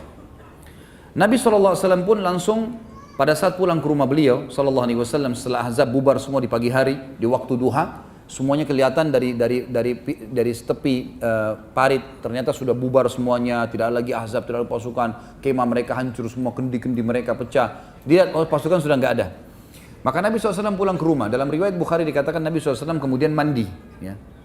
Kemudian terdengarlah suara Dihyal Kalbi radhiyallahu anhu yang mengetuk rumah Nabi SAW. Ada dua riwayat. Riwayat yang pertama, Dihyal Kalbi mengatakan waktu Aisyah buka pintu, wahai Aisyah, di mana Rasulullah? Kata beliau, Rasulullah SAW lagi membersihkan tubuhnya. Karena sudah berhari-hari menghadapi peperangan, beliau pun membersihkan tubuhnya. Kata dia, beritakanlah kalau Dihya ingin ketemu. Itu riwayat yang pertama. Riwayat yang kedua, Nabi SAW mendengar suara Dihya dari depan sambil mengatakan, ya Rasulullah. Maka Nabi SAW spontan menutup kembali badannya sebelum mencuci badan beliau SAW, memandi, menutup kembali dengan baju perang, dan Aisyah mengatakan, saya pun kaget dan mengatakan, ya Rasulullah, ada apa? Kata Nabi SAW, dia adalah Jibril. Jibril menjelma menjadi Dihyal Kalbi radhiyallahu anhu. Kemudian waktu dibuka pintu kata Jibril alaihissalam yang menjelma, hai Muhammad, apakah kalian sudah membuka baju-baju perang kalian? Sementara kami para malaikat belum membuka baju-baju kami sampai kami tiba di sana, ditunjuk bentengnya Quraidah, gitu kan. Perintah Allah, gitu. Maka Nabi SAW segera iklankan, tidak ada muslimin yang boleh istirahat malam itu juga kecuali di Quraidah. Datang ke sana semuanya. Pagi itu tidak ada yang boleh istirahat kecuali semuanya di Quraidah. Semuanya pergi ke sana. Nabi SAW jalan sampai kata para sahabat, kami pun melihat Nabi SAW bergegas dengan cepat menuju ke sana, gitu kan. Lalu setiap tiba di satu suku Ansar, ada cabang-cabang suku ditanya, apakah ada orang yang lewat di sini? Mereka mengatakan Dihyal Kalbi, menggunakan kuda yang besar dan ada pelanahnya diselimuti dengan bludur warna biru. Kata Nabi SAW, itu Jibril, segera kejarlah ke sana, kejar di sana. Seluruh muslimin disuruh gabung di Quraidah pada saat itu. Sampai Nabi SAW mengatakan jangan ada yang sholat asar pada saat itu kecuali di Quraidah. Kalaupun telat, jalan ke sana karena cukup jauh di ujung Madinah. Iklankan semua. Maka sahabat semua pada jalan. Ada yang sempat sholat asar di perjalanan, ada yang sholat asar pas tiba di sana. Belum sholat asar, sudah maghrib, gitu kan? Mereka sampai di sana malam harinya. Maka mereka berkata, ya Rasulullah, ada di antara kami yang belum sholat asar. Kata Nabi SAW, siapa yang sudah sholat asar baginya sudah benar, siapa yang belum sholat asar maka sholatlah. Karena Nabi SAW mengatakan jangan sholat asar kecuali di Quraidah. Seperti itulah. Lalu Nabi SAW mengepung Quraidah 25 hari. Mereka ketakutan sendiri. Pada saat mereka ketakutan teman-teman sekalian, maka mereka akhirnya patuh dengan hukum Allah. Beberapa sahabat sempat teriak mengatakan, hai Yahud, mengalahlah dengan hukum-hukum Allah dan hukum Rasulnya. Lalu mereka berkata, apa kira-kira hukum Nabi kalian? Ada satu orang Ansar mengatakan, tentulah kalian akan dipenggal, gitu kan. Karena berkhianat, gitu kan. Lalu mereka ketakutan, mereka tidak mau. Kalau gitu kami nggak mau turun, gitu kan. Kami nggak mau buka pintu bentengnya. Lalu kata seorang Ansar lagi yang lain, lalu kalian mau terima hukumnya siapa? Kalau bukan hukumnya Nabi SAW. Mereka mengatakan hukumnya Sa'ad ibn Mu'ad. Siapa Sa'ad ibn Mu'ad ini? Pimpinan Aus. Aus sekutunya Quraidah, gitu kan. Mereka tidak tahu kalau nanti Sa'ad ibn Mu'ad ini malah menyusahkan mereka, gitu. Kami mau turun tapi bukan pada hukum Muhammad, hukumnya Sa'ad ibn Mu'ad. Baiklah, kata Nabi SAW, panggil Sa'ad ibn Mu'ad. Waktu itu, perlu juga kita ketahui, tadi ada yang belum saya ceritakan teman-teman. Waktu pasukan Ahzab lagi menjatuhkan tanah-tanah di pinggir parit tadi, muslimin memanahi dengan panah, melempar dengan tombak, juga ada di antara mereka yang memanahi muslimin. Nah, salah satu panah Quraisy sempat kena di daerah lengan sebelah kanan, ya, sebelah kanannya Sa'ad bin Mu'ad. Jadi dia pakai baju perang, tapi baju besi itu cuma setengah saja. Ada biasanya orang pakai utuh sampai di tangan, ini enggak, punyanya dia sampai setengah. Sampai Aisyah mengatakan, aku sempat melihat Sa'ad bin Mu'ad lewat di depan rumahnya Nabi SAW. Kemudian di sisi kanannya, tangannya tidak dilapisi dengan besi, dan aku khawatir kalau itu akan mencederainya. Ternyata memang anak panah Quraisy ada yang meleset dan kena di tangan kanannya Sa'ad bin Mu'ad, lalu mengeluarkan darah yang sangat banyak. Karena letihnya Sa'ad bin Mu'ad, waktu itu sangat letih karena pendarahan yang banyak, Nabi SAW suruh membuat kemah di dekat masjid Nabi SAW, lalu khusus untuk istirahatnya Sa'ad di situ. Jadi Sa'ad tidak usah ikut ke Quraidah, gitu kan. Tapi waktu orang-orang Quraidah minta Sa'ad yang memberi hukum, Nabi SAW kirim, coba panggil Sa'ad, bisa nggak dia datang? Maka Sa'ad datang, waktu dipanggil, Nabi SAW memanggil anda. Dia bilang, baiklah, saya datang kalau Rasulullah yang panggil. Beliau dikatakan dalam riwayat, ditidurkan di atas keledainya, itu dalam kondisi lemah sekali, gitu kan. Sampai tiba di sana, maka Nabi SAW berkata, berdirilah untuk tuan kalian. Maka para orang-orang Ansar pun berdiri dan Muhajirin pun juga berdiri.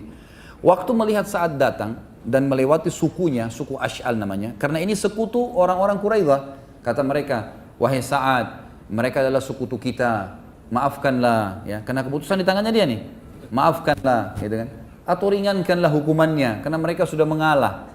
Maka kata Sa'ad pada saat itu tidak bicara apa-apa, beliau tetap jalan sampai tiba di hadapan Nabi SAW dan semua depan kaumnya, lalu dia mengucapkan kalimat, nanti terakhir baru difahamin. Dia mengatakan, telah tiba saatnya untuk Sa'ad tidak peduli lagi terhadap perkataan orang dalam keputusannya untuk meridhokan Allah. Ini keputusan. Orang belum paham kalimatnya dia nih. Dia ulangi lagi, sudah tiba saatnya, saat akan tidak mempedulikan perkataan orang dalam mengambil keputusan yang membuat ridho Allah. Sampai 3 kali. Baiklah. Lalu kata Nabi SAW, wahai Sa'ad, sesungguhnya mereka ingin turun terhadap di atas hukummu. Hakimilah mereka. Sa'ad karena adabnya dengan Nabi SAW, dia mengatakan, ya Rasulullah, Anda lebih pantas mengambil sebuah keputusan. Lalu kata Nabi SAW, tidak hai Sa'ad, untuk saat ini Allah memerintahkan kamu, perintah dari langit sekarang, kamu yang disuruh ambil keputusan. Lalu saat melihat ke sukunya, mayoritas pasukan orang-orang Ansar, sekarang yang jadi masalah dalam kotanya, gitu kan? Maka dia bilang, dia tahu ada beberapa orang-orang sukunya ini yang mungkin partner bisnis sama orang-orang Yahudi Quraidah ini, nanti mereka berat dan segalanya. Dia bilang, ya Rasulullah, saya ingin tanya satu hal dulu. Boleh? Silahkan. Apakah di sini suku-sukuku ini, semua sukuku di sini, ridho kalau aku mengambil sebuah keputusan? Iya, tentu saja kami ridho, kata sukunya. Lihat lagi orang muhajirin. Wahai muslimin saudaraku, apakah kalian ridho dengan keputusan kalau aku ambil keputusan? Iya, kami ridho. Enggak satupun kami di antara kami yang akan menolak. Lalu dia balik arah Nabi SAW di hadapan beliau. Lalu ada kemahnya Nabi di sebelah kanannya Sa'ad. Saat tidak mau kesannya kayak menggurui Nabi atau melampaui Nabi, maka beliau mengatakan, apakah pemilik kemah ini juga ridho kalau saya mengambil keputusan? Nabi SAW tidak dikatakan apakah Nabi setuju enggak? Apakah pemilik kemah ini juga setuju kalau saya ambil keputusan? Kata Nabi SAW, iya hai Sa'ad, kalau begitu hai muslimin, keputusan saya, semua laki-lakinya Quraidah dibunuh. Semuanya. Semua perempuan dan anak-anaknya jadi tawanan perang, jadi sahaya, gitu kan? Hartanya dibagi sebagai ghanimah, selesai keputusannya. Maka Nabi SAW tutup takbir, Allahu Akbar, kau telah berhukum dengan hukumnya Allah dari langit ke-7. Allah sebenarnya mau keputusan itu, tapi kau keluarkan dari mulutmu hukum yang Allah inginkan tadi. Maka ini sebuah keputusan yang luar biasa dari Sa'ad. Keluar semuanya, pasukan Quraidah ini. Waktu lewat, gitu kan? Dia ulangi lagi kata-katanya Sa'ad. Sudah tiba saatnya untuk Sa'ad tidak mempedulikan celaan orang untuk mendapat ridha Allah. Selesai. Lewatlah orang-orang Quraidah. Diikat semua laki-lakinya, 700 orang itu. Perempuannya semua dibagilah hartanya segala macam. Tinggal 700 orang. Ada beberapa orang tentu yang selamat ya. Ada di kajian sirah saya sempat sampaikan itu, ada, saya lupa sekarang namanya, ada satu orang yang pada saat dia lagi dipegang oleh muslimin, dia lihat ada satu ibu muslimah lewat dan dia kenal, dia sering transaksi jual beli sama ibu itu. Lalu dia teriak, hai ibu, saya mau disembelih gitu. Ya, maafin saya, lindungin saya gitu. Maka ibu itu pun mengatakan kepada pasukan muslimin, sebentar, saya mau lindungin orang ini. Dibawa ke Nabi SAW, ya Rasulullah ini lindungan saya. Kata Nabi SAW, silahkan ambil. Gitu kan. Maka orang itu pun syahadat. Orang syahadat, setelah dia syahadat dia bilang, Alhamdulillah, gara-gara syahadat saya nggak jadi dibunuh. Kisah pada saat itu tentunya. Yang jelas ada beberapa orang yang ada kisah-kisah unik. Kalau antum ikutin di sirah itu ada kisah tentang perang Bani Quraidah. Panjang lebar ceritanya. Karena ini masih ada pelajaran-pelajaran yang kita bahas nanti, jadi saya tidak bisa bahas semua. Ringkas cerita, dikumpullah 700 orang itu, kemudian dibawa 10 orang lalu dibunuh, gitu kan? Hukuman terhadap pengkhianatan. Mungkin orang teman-teman sekalian kalau dengar sepintas kisah ini, wah muslimin juga membantai, gitu kan? Kasusnya ini bukan masalah membantai teman-teman sekalian. Kasusnya kalau Quraidah malam itu, hari itu membuka bentengnya, satu Madinah habis. Dan perlu kita garis bawahi, muslimin waktu itu pusatnya di Madinah. Artinya kalau habis semua ini. Pengkhianatan mereka bukan pengkhianatan yang biasa. Itu yang pertama. Yang kedua, pada saat lagi mau diajak negosiasi oleh Sa'ad bin Mu'ad dan Sa'ad bin Ubadah, mereka malah sengaja menancapkan kesepakatan yang disobek, ditempelin pakai pisau di temboknya. Kan? Kemudian mereka menantang Sa'ad bin Mu'ad dan Sa'ad bin Ubadah. Lebih-lebih lagi yang mereka tantang Sa'ad bin Mu'ad. Yang akhirnya mereka tidak sadar, mereka mengatakan kami mau berhukum dengan Sa'ad. Akhirnya Sa'ad ambil keputusan itu, gitu kan. Dan ada yang unik teman-teman, waktu mereka mau dibunuh, proses pembunuhan sebenarnya Nabi SAW membuka peluang. Siapa yang mau Islam silahkan, atau yang mau mengalah silahkan. Nah, dia mengalah dan arti kata, ya sudahlah saya minta maaf, saya begini, berikan saya keamanan. Nabi SAW maafkan. Ada beberapa orang yang Nabi SAW maafkan. Tapi yang memang membangkang, nggak mau. Mereka anggap mereka mati syahid. Orang-orang Yahudi ini anggap kalau dibunuh oleh muslimin mati syahid masuk surga, gitu kan?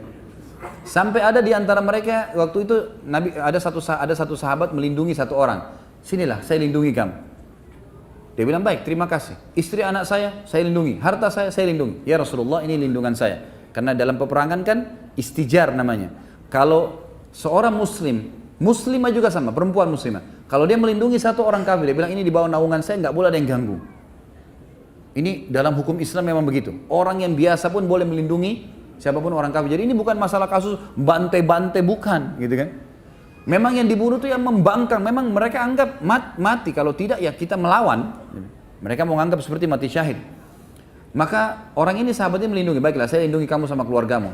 Sudah pas dilindungin, dia tanya, bagaimana dengan teman saya si Fulan? Ada temannya. Temannya ini terkenal dia yang merobek surat kesepakatan akad dengan Nabi SAW. Kata sahabatnya tidak bisa, kalau orang itu pasti dibunuh. Kata orang ini, kalau gitu nggak usah lindungi saya mau masuk surga bersama itu. Akhirnya dibunuh juga. Jadi memang yang terbunuh ini teman-teman bukan masalah kasus pembantaiannya, tapi kasusnya memang mereka pengkhianat dan mereka memang dasarnya maunya itu, memang maunya dibunuh. Karena masih dibuka peluang untuk meminta maaf. Karena ada di antara mereka yang minta maaf, minta keamanan dari Nabi SAW itu lain, gitu kan? Selanjutnya teman-teman sekalian adalah yang keempat dari manaqib, ya, dari keutamaan Sa'ad radhiyallahu anhu. Setelah tadi yang pertama hadis Nabi SAW bahwasanya arsy-Nya Allah goncang dan seterusnya. Kemudian perkataan yang mulia di perang Badar sehingga terjadi peperangan Badar mendukung. Kemudian yang ketiga tadi adalah kejadian Ghatafan dan juga kejadian Quraidah. Ini sebenarnya kita bisa jadikan poin-poin sendiri ya, tapi saya masukkan saja. Kemudian poin yang keempat adalah bagaimana kemuliaan diri dan yang sifatnya abadi dan kemuliaan yang dikenang oleh kaum muslimin pada saat mati karena bergeraknya arsy Allah. Ini kita lihat dan juga dipikulnya jenazahnya oleh para malaikat. Ini ada kisahnya di halaman 145 sampai 148. Saya akan bacakan riwayatnya teman-teman sekalian.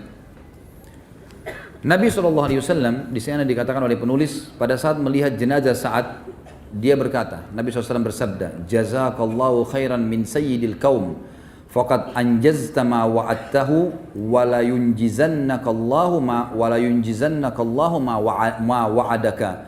Sekali kau ambil keputusan maka mereka semua patuh. Engkau telah menunaikan apa yang telah engkau janjikan, niscaya Allah akan menunaikan apa yang dia janjikan kepadamu. Kemudian Nabi SAW juga bersabda dalam hadis yang diriwayatkan oleh Imam Bukhari Muslim, ihtazza arsyur rahman li mauti Sa'ad bin Mu'ad. Arsynya Ar-Rahman bergoncang karena kematian Sa'ad bin Mu'ad. Asma binti Yazid radhiyallahu anha berkata, ketika Sa'ad bin Mu'ad wafat, ibunya menangis. Maka Nabi SAW bersabda, ala yarka'u dam'uki wa yadhhabu huznuki fa inna ibniki awwalu man dahikallahu lah wahtazza lahul arsh. Mengapa air matamu tidak berhenti dalam kesedihan wahai ibunya Sa'ad? Sementara anakmu adalah orang yang paling pertama Allah tersenyum padanya, ya. Dan juga arsy-Nya Allah bergoncang karena meninggalnya. Al-Haythami menyebutkan dalam Majma' dan juga At-Tabarani dan rawi-rawinya semuanya sahih, dan Al-Hakim juga Al-Dhahabi mensahihkannya. Ulama lain juga berkata yang dimaksud dengan bergoncang arsy-Nya Allah adalah bergoncangnya para pemikulnya dari kalangan malaikat dan malaikat-malaikat lain. Di sini mudhaf atau kata yang disandarkan tidak disebutkan yaitu malaikat pemikul arsy, tetapi memang ini pendapat di antara ulama yang mengatakan. Yang lain juga berkata yang dimaksud dengan bergoncang sini adalah kebahagiaan dan penerimaan, di antaranya perkataan orang-orang Arab yang berkata fulanun yahtazzu lil makarimi. Fulan bergerak karena kemuliaannya. Bukan berarti badannya yang bergoyang atau bergerak, tetapi maksud mereka adalah ketenangan fulan kepadanya dan kecenderungan kepadanya. Dan ini pendapat-pendapat ulama. Al-Harbi juga berkata, ini adalah bahasa kinayah atau kiasan yang mengungkapkan luar biasanya kematian Sa'ad. Orang-orang Arab biasa menisbatkan sesuatu yang besar kepada sesuatu yang paling besar. sehingga mereka berkata, bumi menjadi gelap ketika kematian fulan dan kiamatnya sudah tiba. Maksudnya orang-orang Arab biasa berbicara begitu, kalau ada orang punya kedudukan yang besar, maka mereka mengatakan bumi jadi gelap dengan matinya orang ini, atau seakan-akan kiamat sudah terjadi, ya, karena dianggap orang ini punya kedudukan. Ini juga bisa berarti maknanya. Imam Az-Zahabi berkata rahimahullah, arsy adalah makhluk yang ditundukkan. Jika Allah menghendakinya untuk bergoncang, maka ia bergoncang dengan kehendak Allah. Allah memberikan kepadanya rasa cinta kepada Sa'ad, sebagaimana Allah memberikan perasaan kepada Uhud terhadap kecintaan Nabi SAW. Ya. Jadi pendapat Imam Az-Zahabi Allahu alam yang lebih banyak cenderung dipegangi oleh para ulama, bahwasanya memang bergetarnya arsy Allah ini, ya, karena Allah Subhanahu wa taala menginginkannya bergoncang, bergerak pada saat itu, dan itu karena rasa cinta kepada Sa'ad, ya. Sebagaimana firman Allah, penulis mengatakan di sini, diangkat surah Saba ayat 10, a'udzubillahi minasyaitonir ya jibali awwibi ma'ah. Sebagaimana Allah berfirman tentang Daud, wahai gunung-gunung bertasbihlah berulang-ulang bersama Daud. Padahal kita tahu gunung-gunung tidak bisa bertasbih, tapi kuasa Allah SWT, Allah bisa melakukan itu. Kemudian juga dikatakan surah Al-Isra ayat 44, Allah berfirman, a'udzubillahi minasyaitonirrajim, tusabbihu lahus samawati sab'u wal ard, al-ayat. Langit yang 7 dan bumi juga bertasbih kepada Allah. Padahal kita tidak pernah bisa mendengarkan tasbih tersebut. Kemudian dalam surah Al-Isra ayat 44 juga dikatakan, wa in min syai'in illa yusabbihu bihamdi. Tidak ada sesuatu kecuali ia bertasbih dengan memujinya. Di dalam Sahih Bukhari, Ibnu Mas'ud berkata radhiyallahu anhu, kami mendengar tasbih makanan yang sedang dimakan, dan ini adalah bab yang sangat luas. Dalam arti kata teman-teman sekalian, kita hanya mau menekankan bahwasanya memang kalimat daripada bergetar arsy-Nya Allah ini tidak ada satupun perkataan di sini dari para ulama yang mengatakan Allahnya yang bergetar, gitu kan? Karena tidak mungkin kita mengucapkan kalimat ini, tidak santun kepada Allah SWT. Tapi arsy adalah ciptaan Allah, dan sudah diberikan tadi gambaran, bisa karena perintah Allah, bisa karena kecintaan arsy kepada Allah, bisa karena apa saja, ya. Mungkin pemikul arsy yang bergoncang karena malaikat-malaikat itu mencintai Sa'ad dan seterusnya. Dan dalam satu riwayat Ibnu Umar meriwayatkan, dinisbatkan kepada Nabi SAW, dikatakan Nabi SAW bersabda, ihtazzal arsyu li hubbi liqa'illahi Sa'ad. Arsy bergoncang karena mencintai perjumpaan Allah dengan Sa'ad, dan ini diriwayatkan oleh Ibnu Sa'ad dan Hakim, dan beliau mensahihkannya. Dan Allah alam, kesimpulan dari semua apa yang disampaikan ini, yang lebih kuat adalah pendapat yang dipegangi oleh para ulama yang terakhir sekali, bahwasanya dikatakan arsy-Nya Allah bergoncang karena mencintai, karena Allah mencintai menjumpai Sa'ad radhiyallahu anhu. Baik, ini adalah kejadian manaqib. Kemudian juga manaqib yang lain, yang kelima adalah masalah hadirnya malaikat pada saat dia meninggal untuk mengurus jenazahnya dan memikul jenazahnya. Disebutkan dari Mahmud bin Labib radhiyallahu anhu, beliau berkata, ketika tulang lengan Sa'ad terkena anak panah, lalu dia sakit karenanya, tadi lengan kanannya, maka mereka membawanya kepada seorang wanita yang bernama Rufaidah, yang biasa mengobati luka. Jika Nabi SAW melewati Sa'ad, beliau menyapanya, mengatakan, bagaimana keadaanmu sore ini, bagaimana keadaanmu pagi ini. Maka Sa'ad menjawab, sampai tiba satu malam di mana kaumnya memindahkannya dan sakitnya semakin parah. Maka kaum Sa'ad pun membawanya ke Bani Abdil Ash'al di perkampungan mereka. Rasulullah SAW datang menjenguk Sa'ad, lalu dikatakan kepada beliau, kaumnya telah membawanya pulang. Maksudnya Nabi kunjungi dia di masjid, di kemah dekat masjid, tapi ternyata sudah nggak ada, dibawa pulang ke kaumnya. Lalu Nabi SAW berangkat dan kami mengikuti beliau, kata Mahmud ibn Labib. Beliau pun berjalan dengan cepat sampai tali sendal kami terputus karena cepatnya Nabi SAW berjalan. Jadi pada saat sudah diangkat dari kemahnya di dekat masjid, dibawa ke rumahnya di perkampungannya, Nabi SAW segera mengejar ke sana. Ada alasannya kenapa dikejar nih. Dan Nabi SAW buru-buru, sampai para sahabat karena mengejar Nabi SAW, sendal-sendal mereka terputus. Hal ini disampaikan oleh para sahabat kepada Nabi SAW, maka beliau bersabda, ya Rasulullah, kenapa anda buru-buru begini? Kenapa sampai begini, sampai sendal-sendal pada putus, debu-debu pada berterbangan?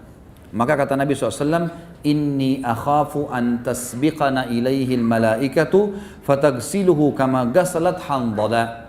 Aku khawatir para malaikat mendahului kita memandikannya sebagaimana mereka memandikan Handala. Dan ini hadis sahih, ya. Ini menandakan teman-teman sekalian, pada saat itu Nabi SAW sudah tahu kalau saat begitu tiba di sukunya sudah meninggal dunia. sudah meninggal dunia. Dan Nabi SAW buru-buru kenapa? Karena beliau ingin memandikan jenazahnya Sa'ad ibn Mu'adz. Dan beliau berkata, saya khawatir jangan sampai kalau kita telat tiba di sana malah malaikat yang mengurus jenazahnya. Di dalam sabda Nabi SAW yang lain dikatakan bahwasanya kami bertanya, kata para sahabat, kami bertanya, wahai Rasulullah, kami tidak membawa seorang mayit yang paling ringan dibandingkan dia, si Sa'ad ini. Maka kata Nabi SAW, ma yamna'uhu an yakhiffa wa qad habata minal malaikati kada wa kada lam yahbitu qattun qabla yaumihim qad hamaluhu ma'akum. Bagaimana tidak ringan jenazahnya? Jadi waktu sahabat angkat itu kayak ringan sekali. Sebagian athar menyebutkan seperti jenazah itu kalau mau dipindahkan ke tangan yang lain seperti sebuah kapas, ya, yang sangat ringan sehingga mudah pindah di pundak-pundak para sahabat. Mereka bertanya, Rasulullah, kami belum pernah mengangkat jenazah. Bagaimana kalau jenazah kemudian seperti kapas, sangat ringan, gitu kan? Seperti ini, kata Nabi SAW, bagaimana tidak ringan, sedangkan para malaikat dengan jumlah sekian dan sekian telah turun. Mereka tidak turun sebelum hari ini, mereka memikul Sa'ad bersama kalian. Dan ini bisa dilihat pun nomor 16, riwayatkan Ibnu Sa'd dan dihasankan oleh Arnaud, ya, dalam Asy-Syiar. Ada riwayat lain menyebutkan juga bahwasanya Nabi SAW bersabda, Hadal abdus salih alladhi taharraka lahul arsh wa futihat abwabus sama wa syahidahu sab'una alfan minal malaika lam yanzilu ilal ardi qabla dhalik laqad dhamma dhammatan thumma ufrija anhu. Ya, ini diriwayatkan oleh An-Nasa'i dalam Kitabul Janaiz dan juga disahihkan oleh Albani dalam Sahihul Jami'. Kata Nabi SAW waktu tunjuk jenazahnya Sa'ad, ini adalah hamba saleh di mana arsh bergetar karenanya. Pintu-pintu langit dibuka untuk menerima ruhnya. 70.000 malaikat menghadiri jenazahnya. Mereka tidak turun ke bumi sebelum ini. Kuburnya menghimpit lalu dilapangkan untuknya. Jadi ini menandakan memang hadirnya 70.000 malaikat yang mengurus jenazah Sa'ad radhiyallahu anhu. Tadi ada riwayat jadi disebutkan tentu Handalah. Kalau teman-teman masih ingat riwayat Handalah kan? Di salah satu peperangan Handalah ini baru menikah, kemudian dia menikah malam hari, dia belum berhubungan biologis sama pasangannya kecuali habis subuh. Habis sholat subuh di masjid bersama Nabi SAW, kemudian dia pun kembali dan menggauli istrinya, ya layaknya suami istri. Baru selesai berhubungan, dia belum sempat mandi junub, tiba-tiba ada kubandan perang, jihad. Maka Handalah pun ikut, belum sempat mandi junub. Pada saat dia masuk di medan perang, dia terbunuh oleh musuh. Lalu Nabi SAW pada saat melihat jenazah Handalah lalu sempat mengalihkan wajah beliau. Lalu para sahabat mengatakan, kenapa ya Rasulullah? Kata Nabi SAW, saya melihat malaikat memandikannya. Ada riwayat lain mengatakan, saya melihat istrinya dari bidadari menjemputnya. Jadi dia karena belum dimandikan, maka dimandikan oleh malaikat. Ini sebuah kemuliaan tentunya. Disebutkan tentang Sa'ad radhiyallahu anhu, dan beliau adalah pimpinan kita, ya, salah satu pimpinan sahabat ridwanullahi alaihim yang mulia. Allah SAW laqad tadayaqa ala hadzal 'abdis salih qabruhu hatta farrajahu Allahu an.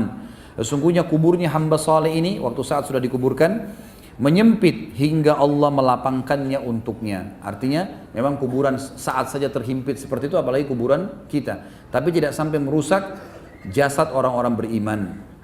Ini yang dimaksud dengan kalimat tadi. Imam Az-Zahabi coba menukil kepada kita tentang masalah sempitnya kuburan Sa'ad di sini bukan termasuk azab kubur, sama sekali bukan. Tapi ia adalah sesuatu yang dirasakan oleh seorang mukmin sebagaimana dia merasakan sakitnya kehilangan anak dan kawan akrabnya di dunia, sebagaimana dia merasakan rasa sakit dari penyakitnya, rasa sakit ketika ruhnya keluar dari jasadnya, rasa sakit ketika dia diuji dan ditanya dalam kuburan, rasa sakit karena tangisan keluarganya atasnya, rasa sakit pada saat dia bangkit dari kuburnya, rasa sakit pada saat dia keluar berdiri menyaksikan ketakutan di padang mahsyar, rasa sakit ketika melewati api neraka dan sepertinya. Maksudnya tidak harus sakit fisik, ya. Jadi sini dimaksud himpitan adalah bukan azab kubur, tetapi sesuatu yang dirasakan oleh seorang mukmin yang alami, sebagaimana dia rasakan banyak hal-hal dalam kehidupan dia.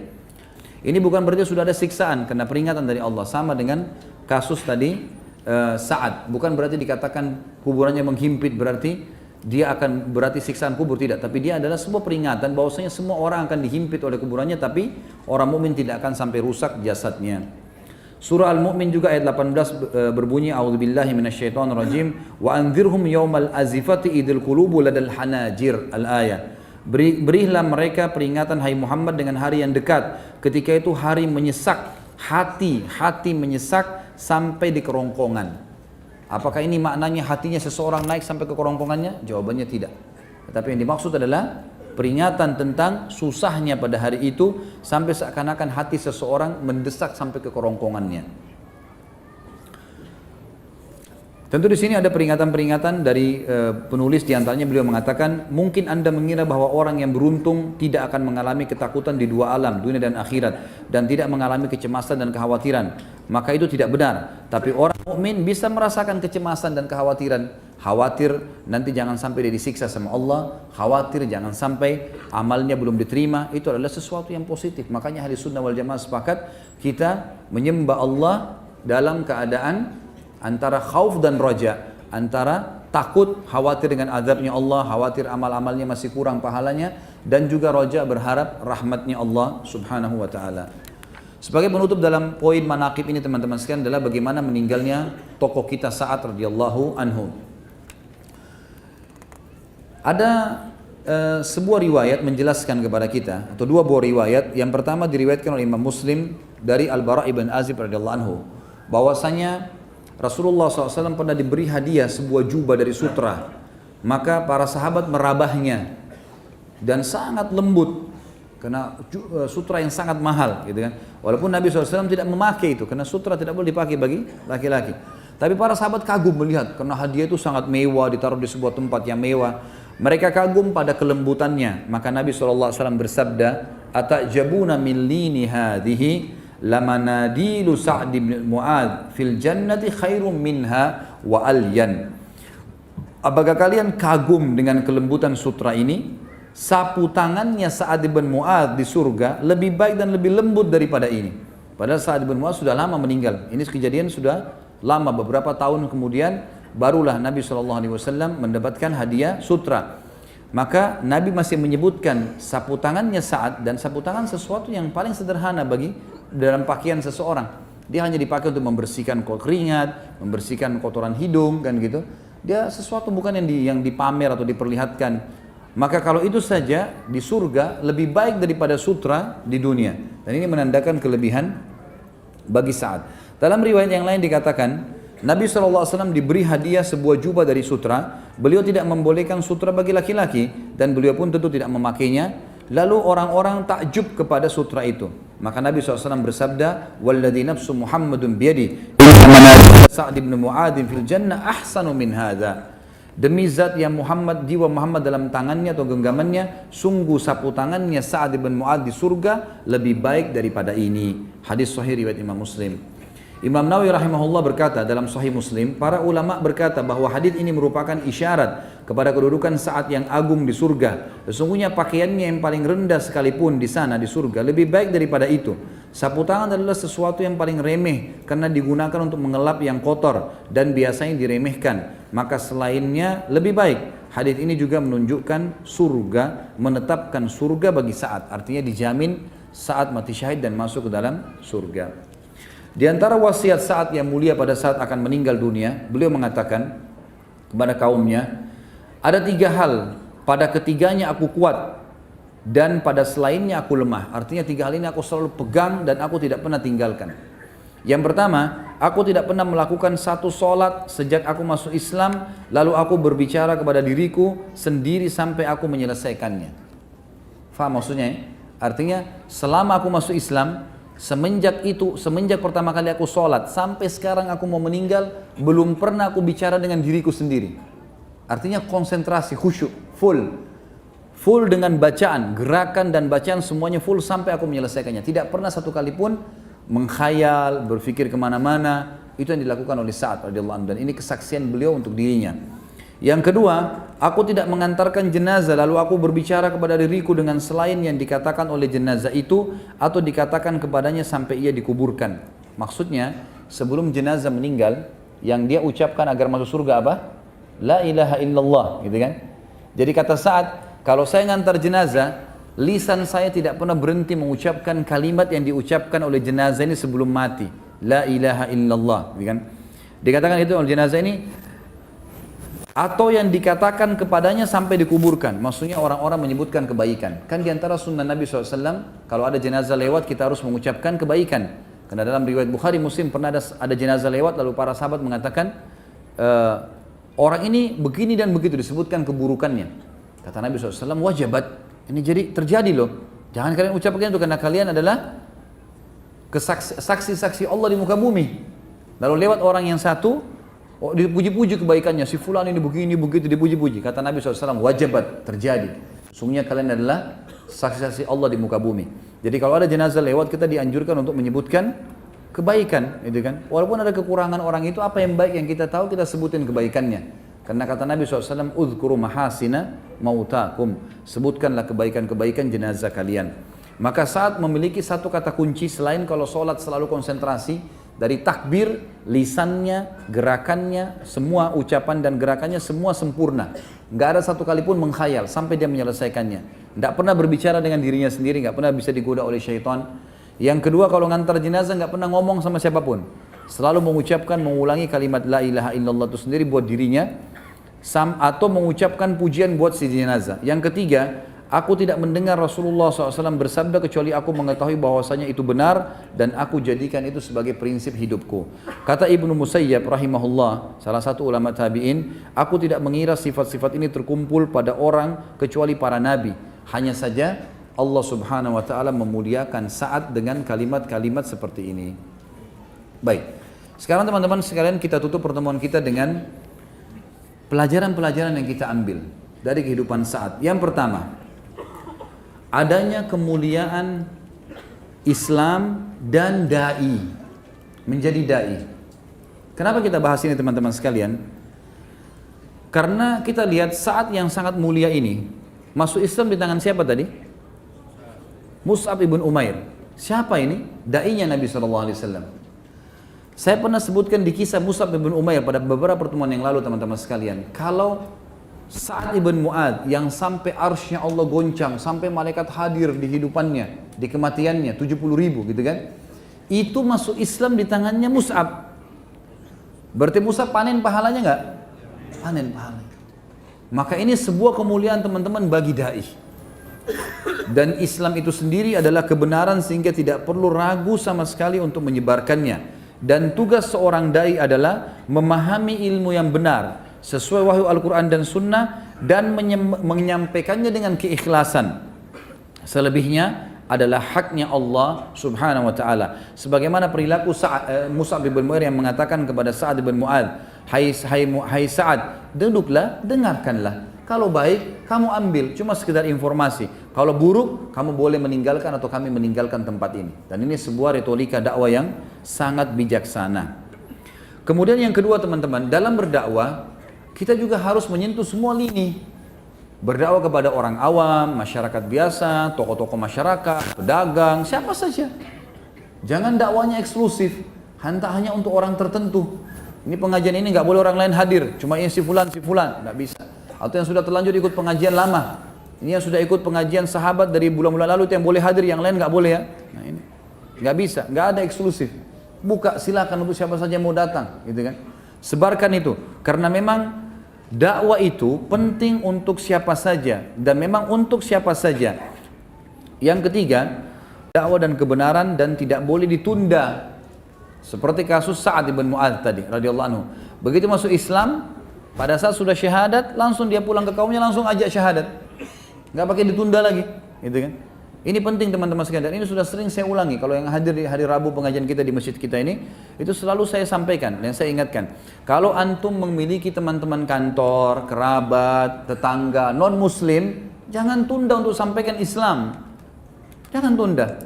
Datangin baik-baik, sudah salaman, sudah kenalan, mungkin berikan sedikit hadiah. Kemudian baru kita tawarkan, bagaimana pendapat Bapak? Kalau perempuan mungkin akhwat kita sana, bagaimana pendapat Ibu tentang Islam?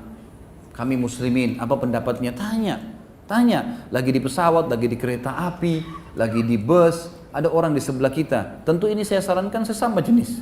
Ya. Kalau lawan jenis nanti malah terbuka fitnah. Kita bicara sama-sama jenis, lalu kemudian tanya. Yang pertanyaan pertama cuma satu, bagaimana pendapat Anda tentang Islam? Gimana pendapatnya selama itu tentang Islam? Biarkan dia menyampaikan semuanya apa yang dia ketahui. Mau buruk, mau baik, dengarin aja.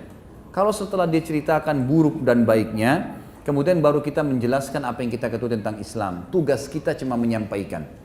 Orang semua teman-teman yang masuk Islam itu, kalau kita dengar kisahnya 90% sesuatu yang tidak masuk di akal kita. Karena dengar azan merinding, karena melihat muslimin, karena mendengar qul huwallahu ahad, yang saya rasa antum sudah dengar dari kecil, gitu kan? Tapi ini luar biasa bagaimana mereka bisa masuk Islam, dan ini penting. Dan akhirnya saat memanen pahala seluruh sukunya karena masuk Islam, setelah dia masuk Islam dan menyebarkan dakwah. Yang keempat teman-teman pelajaran adalah perlunya seseorang itu kokoh di atas kebenaran dan Islam, serta sangat yakin dengan janji Allah dan Rasulnya. Teman-teman sekalian, antum hadir di masjid ini yang Masya Allah jumlahnya sampai sekian banyak.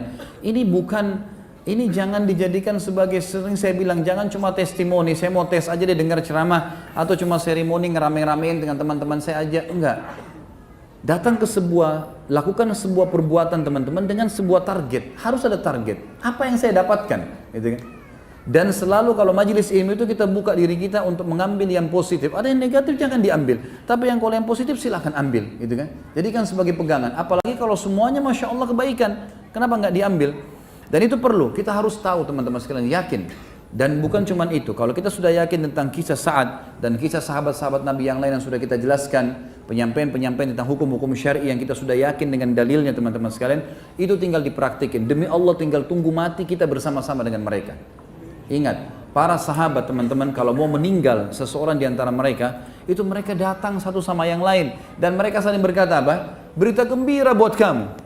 Temannya mau mati, dia bilang berita gembira buat kamu. Kita kadang-kadang kalau orang sudah mau mati, kesian ya. Apalah kita bilang, gitu kan.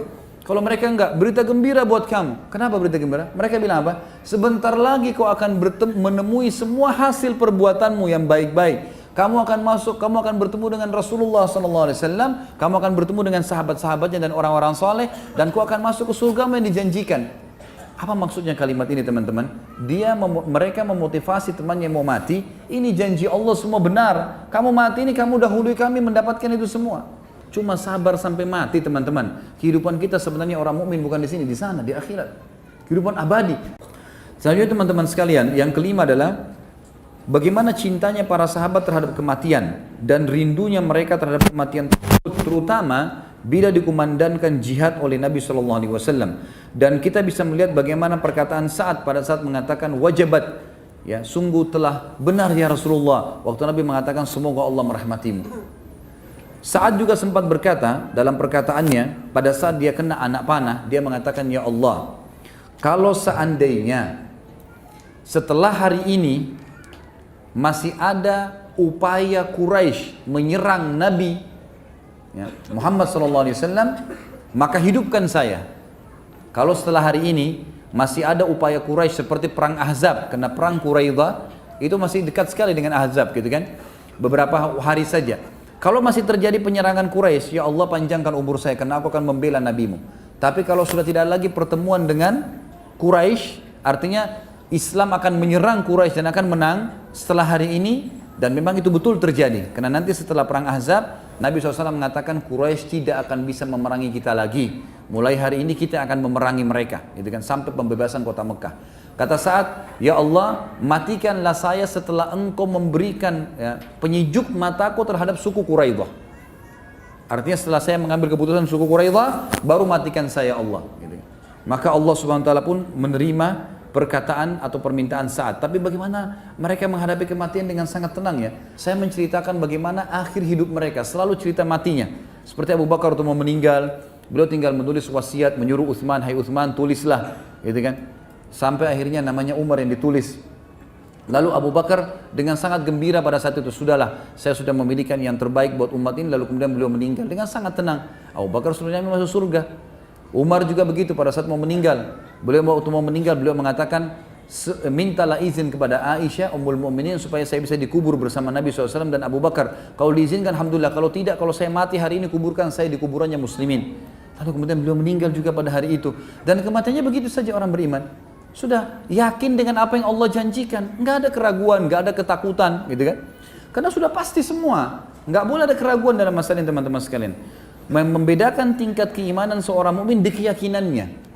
Makanya Abdullah bin Mas'ud berkata, kami nggak bisa menyaingi, kami berbuat ibadah yang dibuat oleh Abu Bakar. Sholat, kami sholat, puasa, kami puasa, jihad, kami jihad, semuanya kami kerjakan. Tapi kami tidak bisa menyaingi Abu Bakar di keyakinannya. Gak bisa sama sekali. Luar biasa keyakinannya. Allah Rasulnya mengatakan A, A, B, B, janji pasti. Jadi jalan di muka bumi ini teman-teman, kalau keyakinan kita ada janji Allah yang benar di akhirat sana, apa saja kita akan tempuh, yang penting kebenaran. Sampai kita mati pun iya, kan gitu. Itu yang membuat mereka semangat dalam menghadapi jihad, membela agama. Gak ada urusannya. Kalau ajal saya mati, mau diranjang atau mau di medan perang, tetap akan mati, gitu kan? Maka tinggal isi dengan hal-hal yang apa yang Allah ridhai dan kita akan panen di sana. Ini semua janji pasti. Gak boleh ada keraguan dalam masalah itu. Yang ketujuh, bagaimana keputusan Sa'ad radhiyallahu anhu, karena selalu saja bersesuai dengan apa yang Allah dan Rasulnya ridhahi, maka sampai menghasilkan arsy-nya Allah bergoncang. Yang kedelapan, adanya perawat wanita dalam Islam. Ini sedikit saya sisipkan karena tadi kita sebutkan waktu Sa'ad sempat luka dan keluar darah, dirawat oleh seorang wanita bernama Rufaidah, dan dia adalah seorang perawat yang sering kali diajak oleh Nabi SAW dalam peperangan. Karena ada beberapa nama-nama wanita memang yang menjadi perawat, dan ulama juga menjadikan ini sebagai salah satu dalil bolehnya kalau orang perawatan, pengobatan maksud saya, pengobatan oleh lawan jenis, gitu kan. Ini sesuatu yang harus darurat, kecuali kita masih mendapatkan sesama jenis yang ada, alhamdulillah. Tapi kalau tidak, maka hukum syar'inya boleh. Dan itu bisa bisa dibaca tadi di halaman 149. Kemudian yang ke 10, bagaimana para malaikat bisa hadir di kematian orang-orang beriman, dan itu bukan mustahil terjadi kepada selain Sa'ad. Khusus untuk malaikat hadir ya, mungkin bisa. Karena kita tahu misalnya ada firman Allah Subhanahu wa taala yang menyebutkan tentang orang-orang mukmin kalau meninggal, seperti a'udzubillahi minasyaitonir tatanazzalu alaihimul malaikatu alla khaufun alaikum wa lahum yahzanun. Pada saat orang-orang mukmin meninggal, maka akan turun malaikat-malaikat kepada mereka dan berkata, janganlah kalian sedih dan jangan kalian susah, gitu kan. Dalam sebuah hadis disebutkan Nabi SAW bersabda, malaikat akan memperlihatkan seluruh amal-amal solehnya yang diterima, sehingga dia sangat rindu ingin bertemu dengan Allah, Allah pun rindu bertemu dengannya. Jadi ada malaikat memang hadir. Dan memang salah satu hal yang paling mendasar, yang paling pertama dilihat hal gaib ya, oleh mata seorang manusia, itu pada saat kematian melihat malaikat. Pada saat kematian melihat malaikat. Kemudian juga Nabi SAW telah memberikan kesaksian tentang kesolehan Sa'ad ibn Mu'adz, yang semestinya kitanya ini tidak ragu dalam mencontohi kehidupannya. Dan ini adalah sebuah pelajaran juga yang tidak boleh dilewatkan oleh seorang yang beriman, sehingga mereka tinggal mengikuti saja bagaimana mengikuti langkah-langkah Sa'ad dalam kehidupannya dengan membaca sejarahnya tentu kalau kita sekarang, serta juga adanya jaminan surga bagi Sa'ad. Karena Nabi SAW mengatakan tentang sapu tangannya, bahwasanya sapu tangan Sa'ad di surga lebih baik daripada sutra ini. Dan ini Imam Nawawi mengatakan berarti memang Sa'ad mendapatkan jaminan surga. Allahu a'lam. Ini semua pelajaran teman-teman sekalian yang bisa kita ambil dari tokoh kita Sa'ad bin Mu'adz. Semoga Allah Subhanahu wa taala menjadikan kita mudah untuk mencontohi beliau, dan juga menjadikan kita orang-orang yang selalu mencontohi para sahabat ridwanullahi alaihim yang merupakan pendamping Nabi sallallahu alaihi wasallam, dan pastilah mereka adalah orang-orang pilihan Allah. Sebagaimana Nabi sallallahu alaihi wasallam mengatakan, sungguhnya Allah telah menjaga ajaranku dengan menjaga para sahabatku ridwanullahi alaihim. Tafadhal kalau ada pertanyaan. Waalaikumsalam warahmatullahi wabarakatuh. Saya mau bertanya tentang sahabiyat. Adakah sahabat yang bernama Khawla binti Azur, wanita berjubah hitam yang ikut berperang bersama Rasulullah SAW, dan Nila binti Al-Farafisa, istri Uthman bin Affan yang berani membela Uthman dengan pedang dari kaum kafir? Saya sangat penasaran karena sepanjang saya mengikuti tausiah, sirah nabawiyah dan sirah sahabat, tidak pernah mendengar nama ini, tapi nama ini saya dengar dari teman saya. Saya tidak pernah tahu, maaf. Tentang ini saya tidak pernah tahu. Kalau disebutkan masalah ciri jubahnya atau memang membela Uthman bin Affan, ini saya tidak tahu. Insya Allah mudah-mudahan ya, saya coba cek nanti. Kemudian saya akan kasih jawaban kalau tidak ada halangan di kisah sahabat yang ke-17 nanti insya Allah, atau ke-18. Sejauh mana kedekatan Sa'ad radhiyallahu anhu dengan Rasulullah sallallahu alaihi wasallam? Bagaimana kisah perkenalan dan persahabatan Sa'ad dengan Rasulullah sallallahu alaihi wasallam? Tadi sudah kita singgung ya. Secara umum ulama mengatakan Sa'ad tentu sangat dekat dengan Nabi sallallahu alaihi wasallam dan juga dia selalu menghadiri majelis ilmunya, selalu menghadiri peperangannya, dan Sa'ad termasuk menghadiri semua peperangan Nabi sallallahu alaihi wasallam, termasuk yang terakhir adalah Quraidah. Yang terakhir adalah Quraidah. Dan itu tandanya beliau adalah seorang sahabat. Kalau apakah ada perilaku khusus, ini tidak pernah ada penyebutan. Allah alam, saya tidak tahu kalau ada penyebutan khusus. Jika segitu hebatnya arsy bergoncang karena meninggalnya Sa'ad, bagaimana ketika Rasulullah SAW meninggal? Tidak ada penyampaian kepada kita. Tentu kita tercukupkan dengan dalil, ikhwat dan akhwat sekalian. Ya. Kalau Sa'ad saja begitu, apalagi Rasulullah SAW. Itu sudah sulit untuk digambarkan, tapi Nabi SAW tidak pernah menyampaikan kepada kita, kalau saya meninggal nanti arsy-nya Allah akan goncang. Karena penyampaian bahwasanya arsy-nya Allah goncang itu penyampaian dari Jibril alaihissalam. Dalam sebuah riwayat yang sahih, pada saat sudah dibawa pulang oleh kaumnya, pulang ke sukunya, maka Jibril pun datang kepada Nabi SAW dan mengatakan, hai Muhammad, sungguhnya Sa'ad telah meninggal, Sa'ad telah wafat, dan arsy-nya Allah bergoncang untuknya, serta dihadiri oleh para malaikat. Penyampaian dari Jibril alaihissalam. Tentu saja kita tidak memungkiri kalau Nabi SAW lebih mulia, gitu kan? Lebih mulia. Dan kita sedang berbicara orang yang dibawa Nabi SAW. Kita bicara tentang sahabat, mereka dibawa para nabi tentunya. Saya pernah jelaskan di awal bahasan kita tentang para sahabat, kita sedang membahas tokoh-tokoh sahabat dan mereka dibawa para nabi-nabi. Dan saya harap teman-teman doakan, insya Allah mudah-mudahan saya mampu, Allah SWT mudahkan, saya akan membahas 25 nabi dan rasul sebagai pelengkap bahasan kita insya Allah. Jadi nanti kita akan bahas 25 Nabi dan Rasul dari Nabi Adam sampai Muhammad alaihissalam. Kita akan bahas panjang lebar juga seperti kita bahas para sahabat ini dengan tablik akbar tentunya. Jadi insya Allah akan melengkapi. Nanti setelah selesai buku tentang sahabat ini 4 jilid, kita akan masuk ke kisah sahabiat nanti. Apakah ada riwayat yang menyebutkan tentang ciri-ciri fisik dari sahabat Sa'ad bin Mu'adz? Iya ada. Saya tadi betul tidak menyampaikan itu. Jadi Sa'ad bin Mu'adz terkenal orangnya tinggi besar, berwarna putih, dan berpostur tubuh kekar, memang sangat kekar. Sampai kata Aisyah radhiyallahu anha, saya pernah berjalan dan saya mendengarkan suara telapak kaki yang sangat kuat, gitu kan, kokoh di belakang saya. Ternyata saya balik, saya menemukan dia adalah Sa'ad bin Mu'adz pada saat perang Ahzab. Dia lagi jalan dan pada saat itulah Aisyah mengatakan, saya melihat di sisi kanannya ada yang terbuka. Maka pada saat itu pun anak panah kena, ya. Saya takut nanti anak panah kena ke tangan beliau radhiyallahu anhu. Dan alhamdulillah ala kulli hal, Allah sudah mudahkan kita membahas sahabat yang mulia ini, dan kita berdoa kepada Allah Subhanahu wa taala semoga semua amal yang pernah kita kerjakan diterima olehnya, dan semoga semua dosa yang pernah kita kerjakan sekecil dan sebesar apapun juga dimaafkan dan diganti menjadi pahala. Semoga semua sisa umur kita ke depan diberkahi di keluarga, di harta, di ilmu, dan puncaknya kita akan masuk ke dalam surga Firdaus tanpa hisab. Dan kita selalu doakan saudara kita di Palestina, di Syria, di Yaman, di Irak, di Myanmar, di Ahsa, dimanapun mereka berada dan tertindas, semoga Allah ikhlaskan dan mereka, niat mereka, terima para syuhada mereka, muliakan Islam di tangan mereka dan tangan kita semua, dan semoga Allah partisipasikan kita bersama mereka di pahala, baik dengan doa dan harta juga dengan jiwa kita. Dan kita memohon kepada Allah dengan kemahamurahannya agar menjadikan negara kita ini negara yang Islam, negara yang mengikuti hukum-hukum dan syariatnya, diberikan pemimpin-pemimpin yang adil dan kaum muslimin dan mukminin yang kuat imannya, dan juga menjadi contoh bagi negara-negara Islam yang lain. Dan terakhir teman-teman sekalian, semoga Allah menyatukan kita semua di surga Firdausnya tanpa hisab. Semuanya satukan kita di majlis ilmu yang mulia ini. Kalau benar dari Allah, kalau salah dari saya mohon dimaafkan. Subhanakallahumma bihamdika asyhadu an la ilaha illallah wa barakatuh.